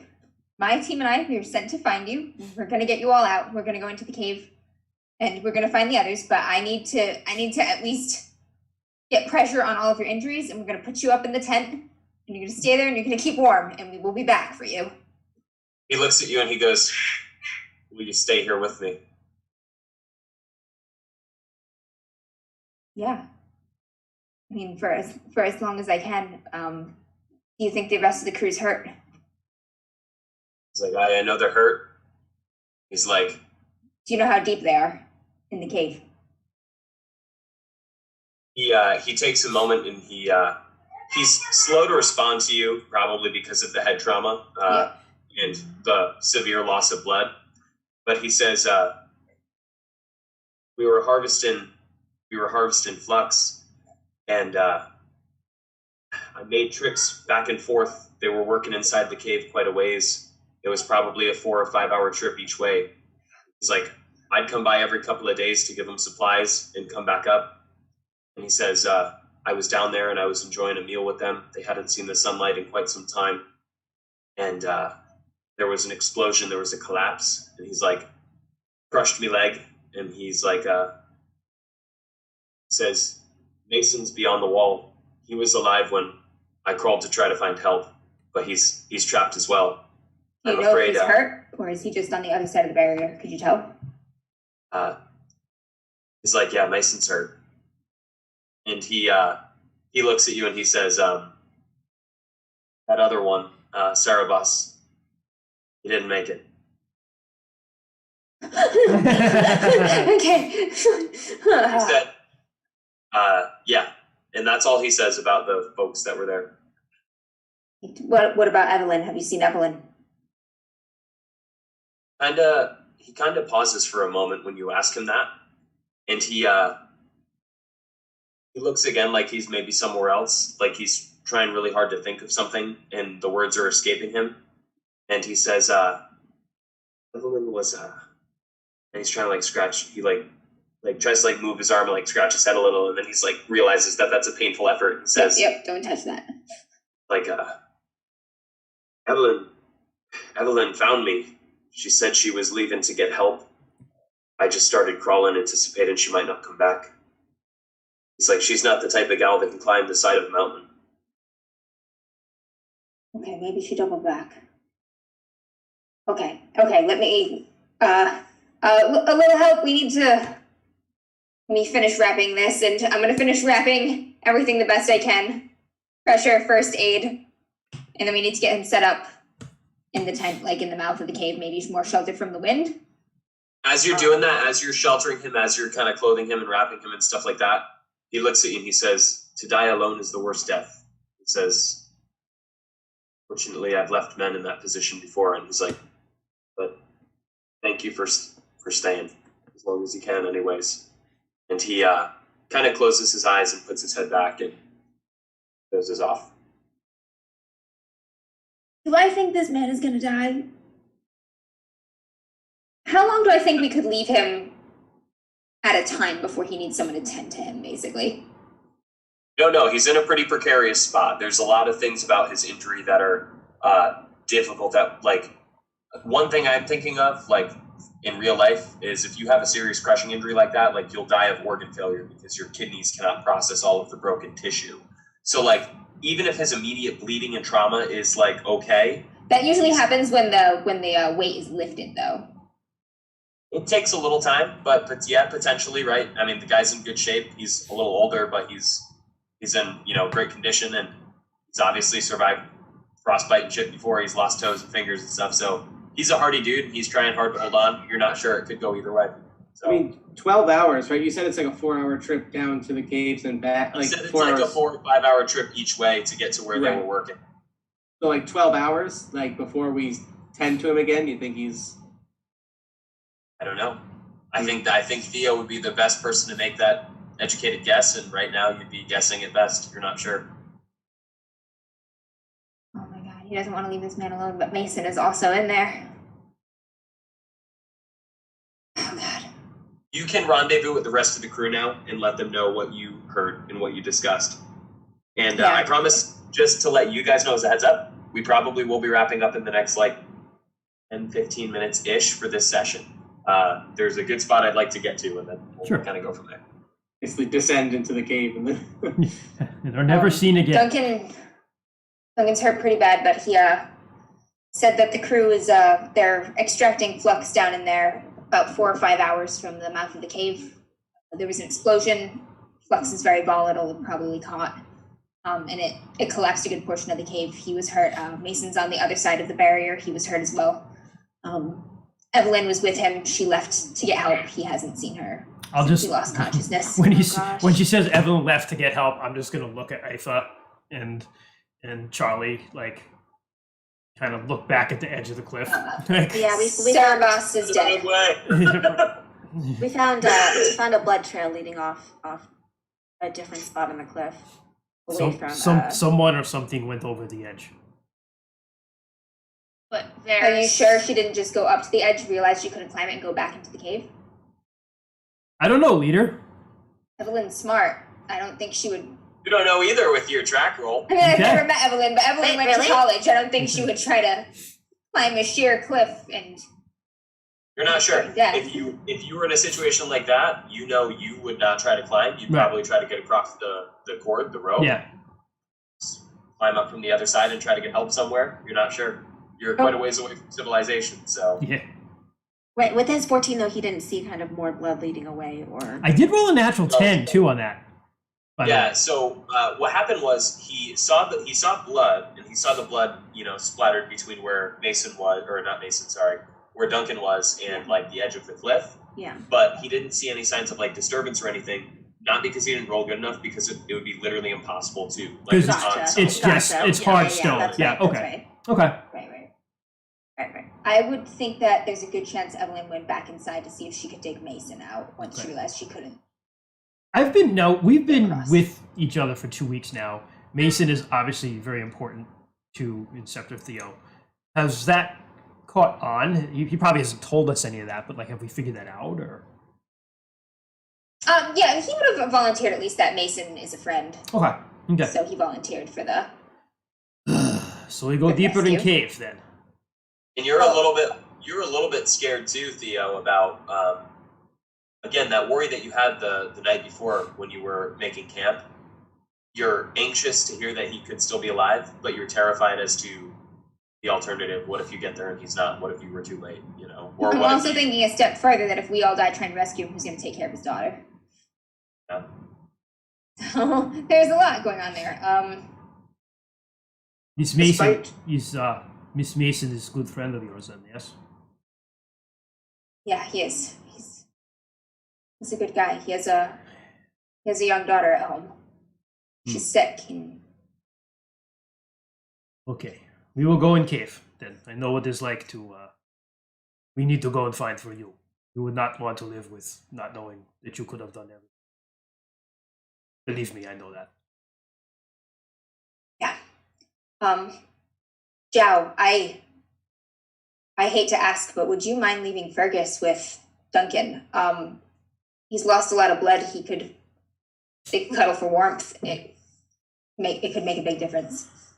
Yeah, I look at Theo, and I guess I look at it and I say, hey, it's a good idea. Fergus, you stay with this man. Sit And and there's he not sits much right next out to him. here that can hurt him either. It's not like Yeah. predators can get to them. And I also look at Duncan and I say, I respect a man who pushes boundaries. And I look at him and I ask Theo, I say, can you leave your second water skin with him for water? I'm already getting water skin and some food out. Yep. And I pull out one of my final 2 pints of ale and I say, this was supposed to be for the success of this mission. And I say, I'm giving you one of these for when you need it or when we come back to celebrate the fact that you cheated death, my friend. And I hand him one of my pints of ale. Not like, I'm not an empathetic person, but at the same time, Zhao doesn't think about the fact, maybe blood thinner, who knows? Like, it doesn't matter to him. He just goes like, a man deserves to drink. You know what I mean? He'll Like, get wasted on that. And right, wasted, exactly. Maybe And I dead. just hand it to him and I just say like, if you need it,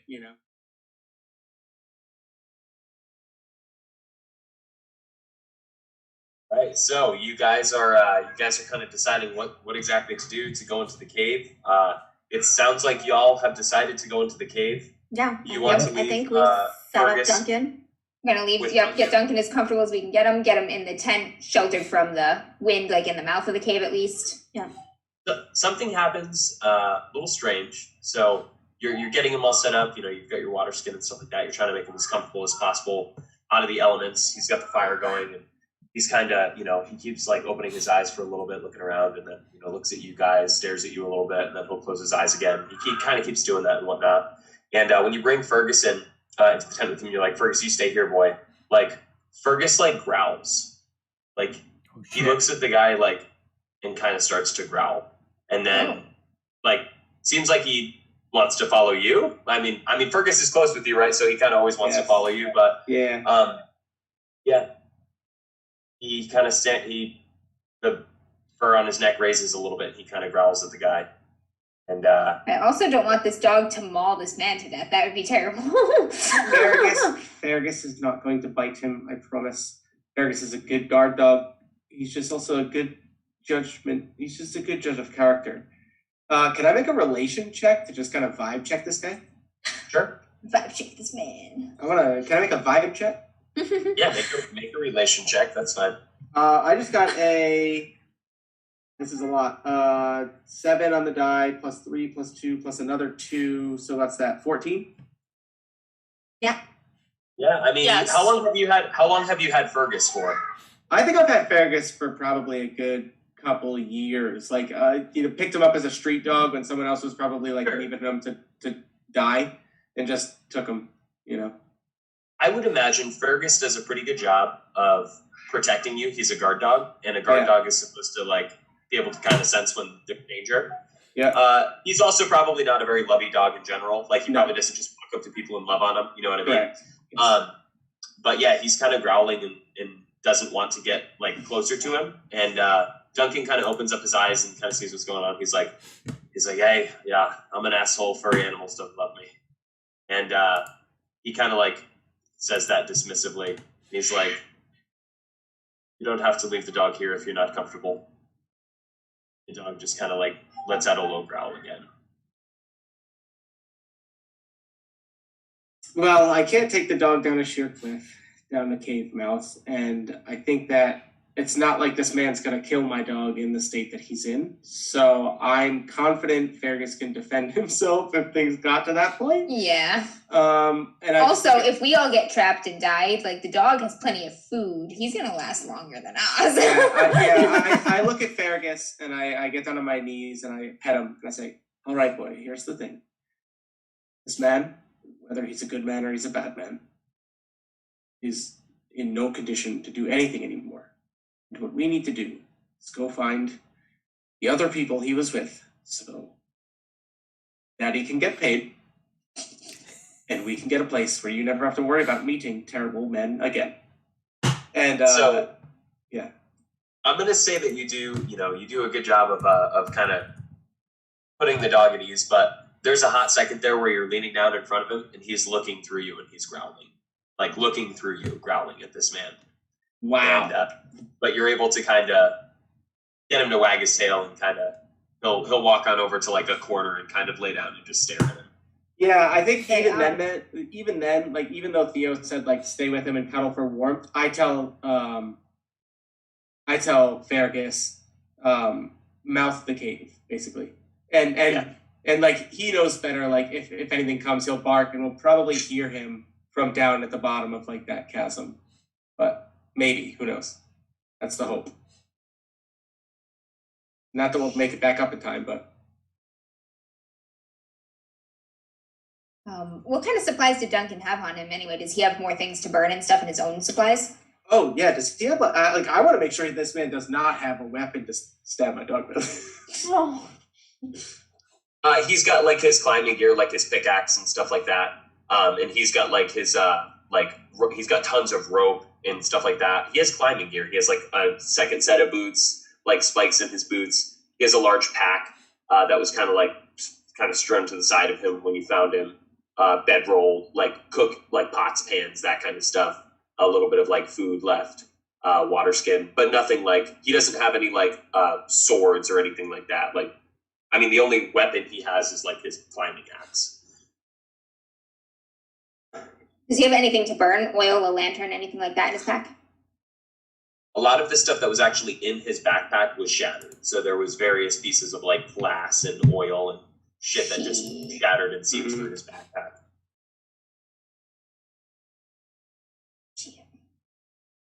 Would it be terrible to take that climbing gear and be like, "You're not going to need this right now, but we're going to use this to get Not down to climbing the anywhere. Yeah, Yeah, he's he's not climbing No, I anywhere. think it's Yeah. fine. Just correct. What is he gonna do? This gear Chase goes, us? Duncan does not like the idea of you taking his climbing gear. Well, fuck him. Oh. Yeah, I got a 2 empathy, bro. I go, "Well, bud, we just fucking patched your leg and I gave you my analgesics, so painkillers for climbing gear. Fucking deal with it." And I just take it. Yeah, Duncan, you can't climb on this leg. We'll bring it back and return He it. looks at you and he says, the way down into the cave, it leads down into the crevasse into the mountain. There's not a lot of climbing going on. He's like, I crawled up on my hands. I go, "Look at me. I'm not a man who climbs on his hands." Wow. We might. He shoots you some daggers, man. He bites back through the pain and shoots you some daggers. Okay. Everybody, let's just. Take a breath. Aoife's just gonna like elbow check Theo and not Theo, Zhao, and nudge for him to follow her out of earshot of this guy. Yeah. During this whole thing, though, like Dragomir didn't say anything, but he totally just stood behind Zhao and had his back. It was like didn't give daggers back, but just like looked at him like, "You want to go, bro?" Yeah, and when I walk away with Aoife out of earshot, I got this man's climbing gear in my hands. Charlie, are you in the tent still, or are you outside with Zhao and No, I would be kind of inside with Duncan. Okay. You're inside the tent with Duncan, and Theo, you're still inside the tent too. The other three I'm walk patching him outside. up, getting him stable. At this point, I will remove some more of his clothes to make sure there's nothing I can do for like his ribs or anything too. He looks at you and he's like, "You take my climbing gear." He's like, that saved my life more than it's the only thing I've got left. He's like, patch me up, leave me on the mountainside to die. Go find your friends. We'll bring it back, Duncan. We're coming back. Not keeping it. I don't want your stuff. I just want. Well, you're to not get there, down. Zhao. Oh, that's right. That's right. You can't climb like this. He wants to keep it in case he does die. It's not about climbing and leaving. It's about him Yeah, he looks at Charlie like dying she in gets. peace. He's traveled the He looks world at with Charlie that like stuff. He gets it. Like, He's traveled the world with his stuff. We'll bring it back. I say like a promise, like no matter what.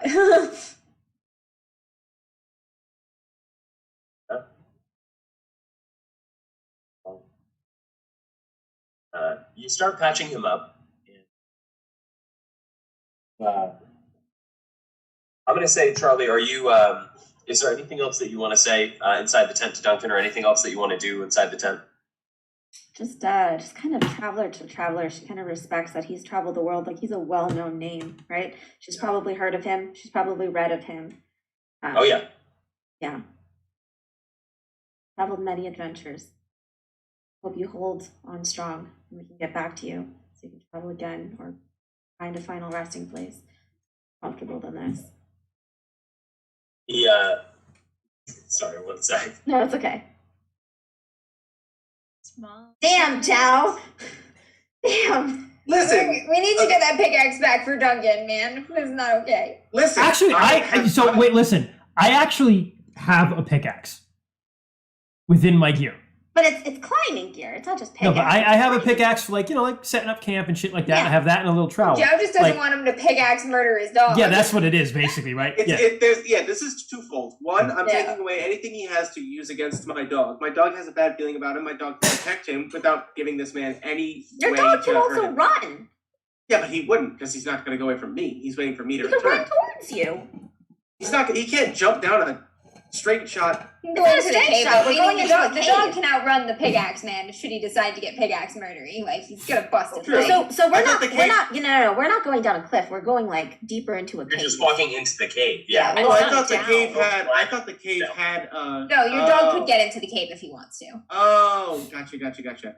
Oh, in that case, yeah. Then I don't need this stuff. Overland. But at the same time, yeah. I thought there was a climb necessary to get No. down to where these people were, where the cave-in happened. No, No, he said Joe, he- you're just stealing a climbing gear to be an axe. No, here's the thing: is that is absolutely not what Jao would do. Okay. Like, Gotcha. it was more one of those things where I thought it was Practicality. going to be something helpful to us to get to his friends to make it quicker. And I actually thought you just thought that, hey, we're going in a cave, we might need this shit. That's also my mentality. Like, Yeah. you So don't are need we it right now, are we kind of recanting that, or are we going to play with it and then you're going to bring it back, like, and say, hey, you know what? Never mind, keep your shit. Like, how do you want to do that? You know what? Forgive I think I had it in my hands and I was ready to go into the caves with it. And I walk back and I say, I go, you're a man who's about to die and you want to be buried with these things. We can do that for you. If you don't want to die without them, and I look at Charlie and say, because you've traveled the world with these and they're your worldly possessions. I hand them back to him. But I say, but if we need this and we don't have it, and we go down to your cave to find your friends, remember, we came here to rescue your fuck up. And I say, if we don't have what we need. It was an explosion, Zhao. It wasn't his fuck up. And I look at you, Theo, and I say, then it sounds like something that a Magientist fucked up. All I'm Yeah, saying. probably. All I'm saying is that we need everything at our disposal to get the fuck out of here with whoever we can.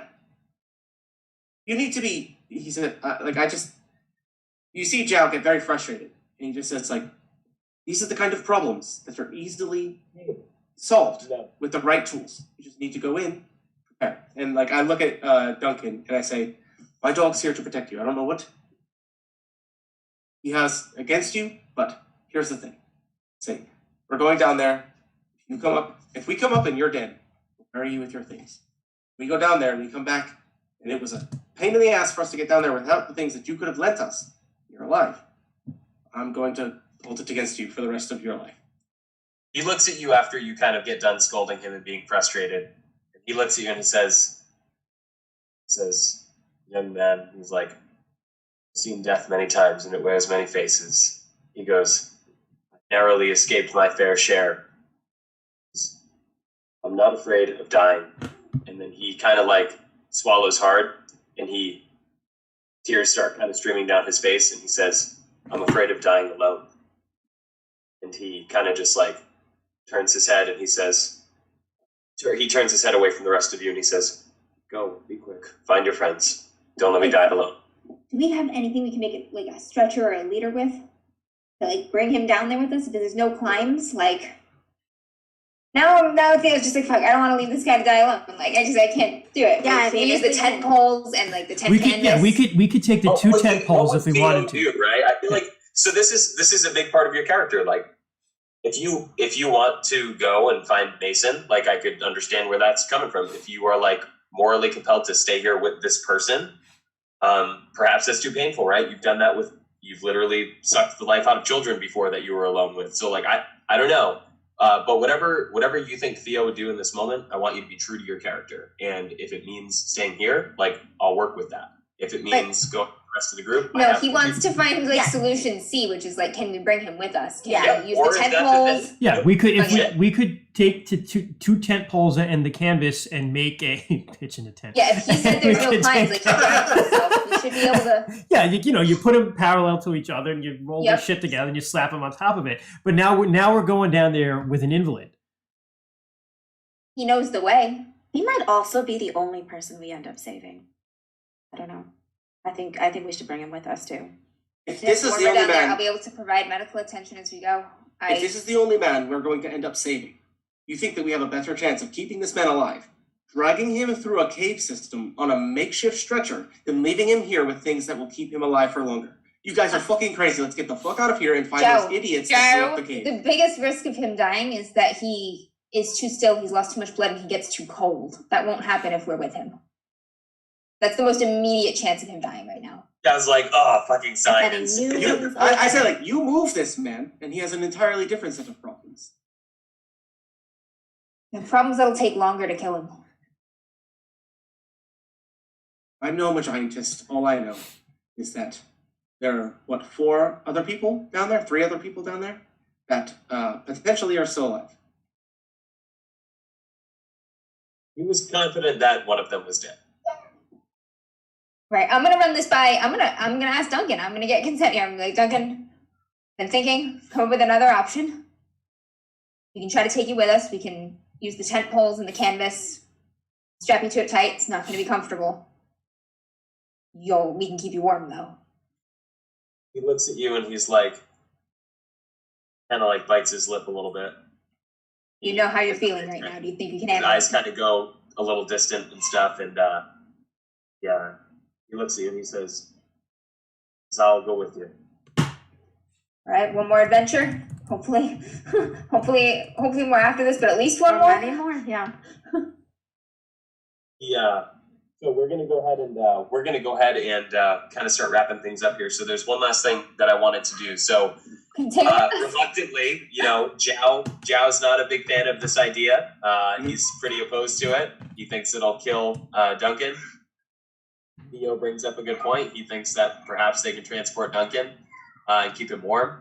I guess real quick before I go forward, what is Aoife and Dragomir and Charlie think of this? Dragomir agrees with Zhao for once. This is not good. Listen, I am getting paid.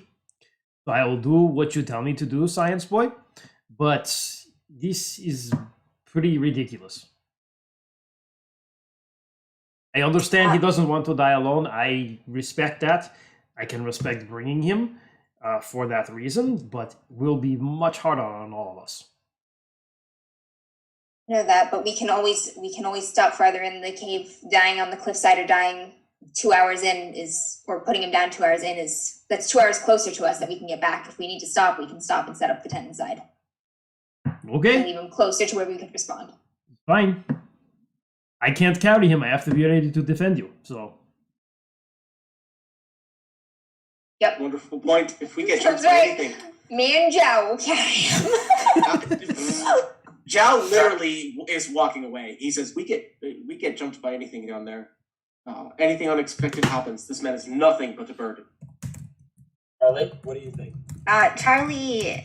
Charlie also doesn't want to leave him behind. She wants to take him with us. She's kind of here to find people and bring them back. What? Stay with him? She would, but she also she feels like she needs to guide them into the cave. She'd rather bring him with us. If the going gets too hard, we'll post him up inside the cave. Then we might be 6 hours round trip instead of 12 from him. Who knows? And if she can, she'll carry him too. She'll help carry him. I think Zhao's too pissed to help right now, so me and Charlie. We travel slower carrying this man. We do travel slower.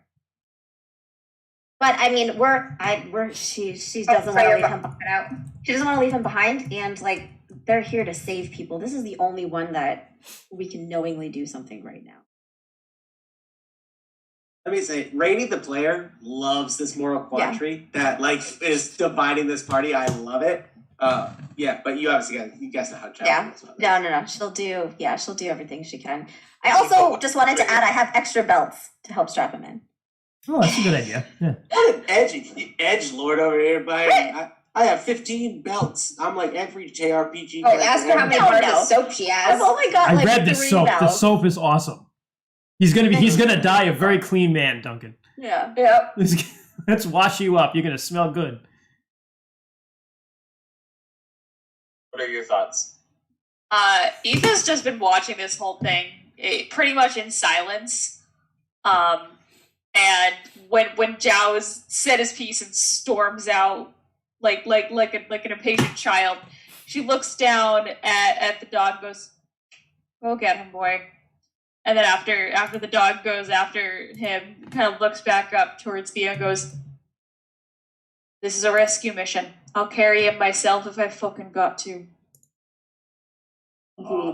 She's got a heart and some guns.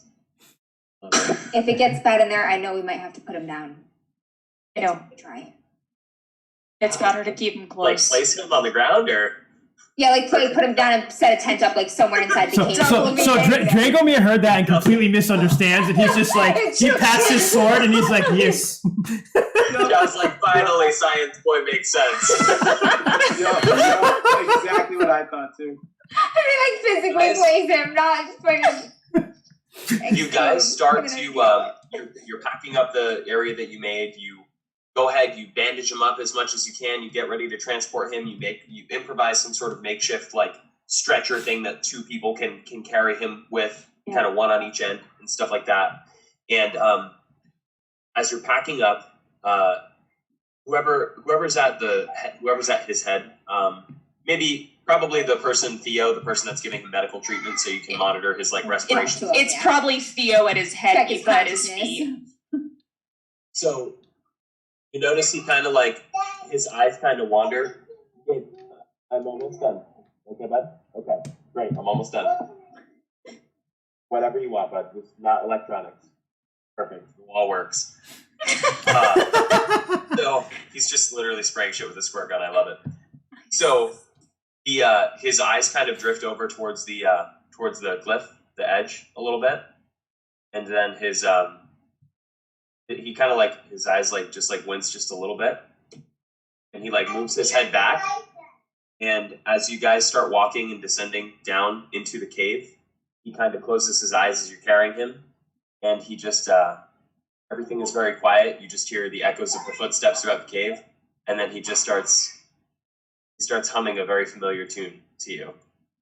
He's like, just the deep voice resonates in the cave, and he's like,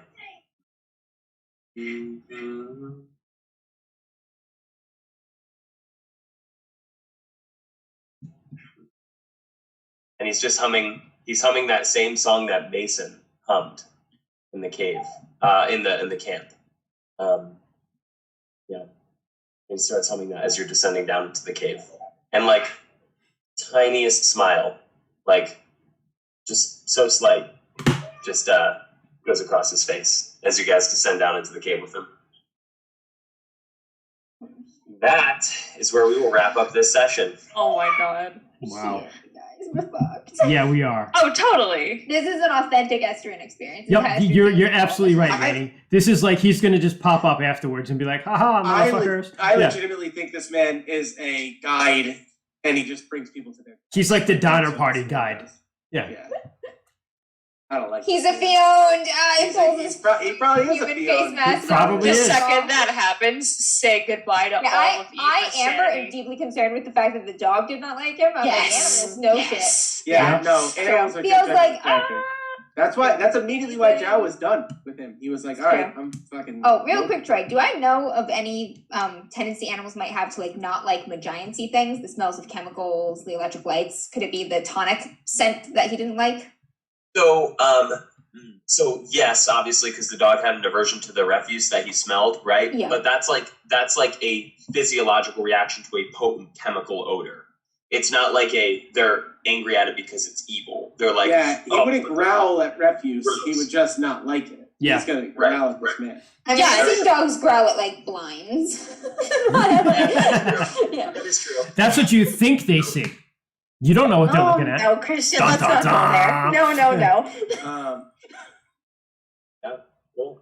Well, that is all I have for this session. So All right. for all of the folks that are viewing, or will be viewing here in the next couple of weeks, I hope you enjoyed it. And we will plan on one more final session to wrap everything up. We'll see what happens as our crew descends into the cave in search of the rest of the adventurers. Will things take a turn for the worse? Most certainly. But we will find out next session in 2 weeks. Other than that, that's all I've got for you guys. Anything else you want to add? Sarah, where can people find us? I will shamelessly plug our podcast, Modified Thank Roles. you. It is listed as DMs After Dark on all of the podcast apps worth their salt that we were able to get on. Rainy, it's everywhere now? Just about, yeah. Apple Podcasts, Spotify, Google Podcasts. I'm gonna get it on Stitcher if anybody uses that one. But Podbean, all of the big podcast apps. Pocket Casts has it. Yeah. So if you use any podcast apps, just search DMs After Dark. We have our Modified Roles episode 1 about session zeros up. We have our session 0 for our Esteren miniseries here up as a podcast episode as well. So this episode will be going up, but next Friday, before, in between this session and the next session of Esteren, we'll have another episode going up about character death. Which may become extremely relevant. Foreshadowing. Maybe Dun, dun, dun. relevant. I actually We'll said, just practice what we bitched about for an hour. yeah, and exactly. We're going to talk about how we use character death and how we approach it in our games and how different games approach it. So if it happens in Esteren, you might hear something about how that is handled in that podcast. Also, if you would like, on any of the various platforms where you can find the podcast and or our streams, feel free to drop comments. What do you think is going on? What are your assumptions, right? Do you think there's something more to Duncan than meets the eye? Do you think the party made the right decision? What are your thoughts? Let us know. Let us know what you'd like to see. And let us know how we did. We're happy for open feedback and criticism. So Yeah, and also let us know what you guys would like to hear about on Modified Rules. We have a small list of topics that we're already diving into that we're really excited to talk about. But if there's one thing in particular you guys want to hear a couple of us chat about, let us know. We love hearing that kind of stuff. And even beyond Yeah, that, topics. go ahead. I was going to say, I was just going to Good. If there's a game, you listen to me, boy. I'm talking. If there's a game you want to see us play here on DMs After Dark, also same thing. Send it to us, especially if it's a cool little indie game. But any game, let us know. All right, go ahead now, son. Yeah, so following up that, if you have any recommendations for topics about DMing, any advice or anything like that, any topics that you think that need to be covered and discussed, we'll talk about those on Modified Roles. As far as games we're going to be playing, pitch us games that we want to play. We do have a little bit scheduled ahead of time just because we all want to get a chance to DM without going too far in advance. I know that the entire month of October, we're going to attempt to do horror and Halloween themed one-shots. So that way they're going to be quick little digestible things that if you catch it, great. If not, it's going to be on our YouTube and our podcast. And then after that, I think that the plan is that I'm going to run the Avatar RPG that was just kickstarted. Very popular, very successful Kickstarter campaign that they ran. And we're going to run a little game in the Avatar The Last Airbender universe. Hell yes. So anything after that is kind of up in the air. I know Sarah's going to run Good Society because we had some comments about that last session. But yeah, so pitch us games, pitch us topics you want to hear us talk about as far as our opinions as DMs, how we view things, how we run things. And we'll absolutely make it happen. One last quick plug. Everybody here wrote a really cool, extremely short story about each of their characters. So if you're interested in getting a little perspective on some of the places these characters have been and maybe going again, give them a read. Take like 2 minutes. They're about a page each. You can find them on Facebook and are posted on social media. Yes. We are on all of the socials at DMs After Dark, Facebook, Twitter, Instagram, and dmsafterdark@gmail.com. If you have a 5-page essay you want to send us, go for it. We'll probably read it. Like, honestly. Probably will. Yeah. It's early in our stream. We'll read everything you send us at this point. Please reach out to us. Yeah. We take memes. Memes? Yeah. Give 100% memes. Memes are valid criticism and commentary. All right, guys. Thank you all very much. Thank you. That's all I got. Until next time. Take care, guys. Thank Cheers, you. everyone. Have a good one.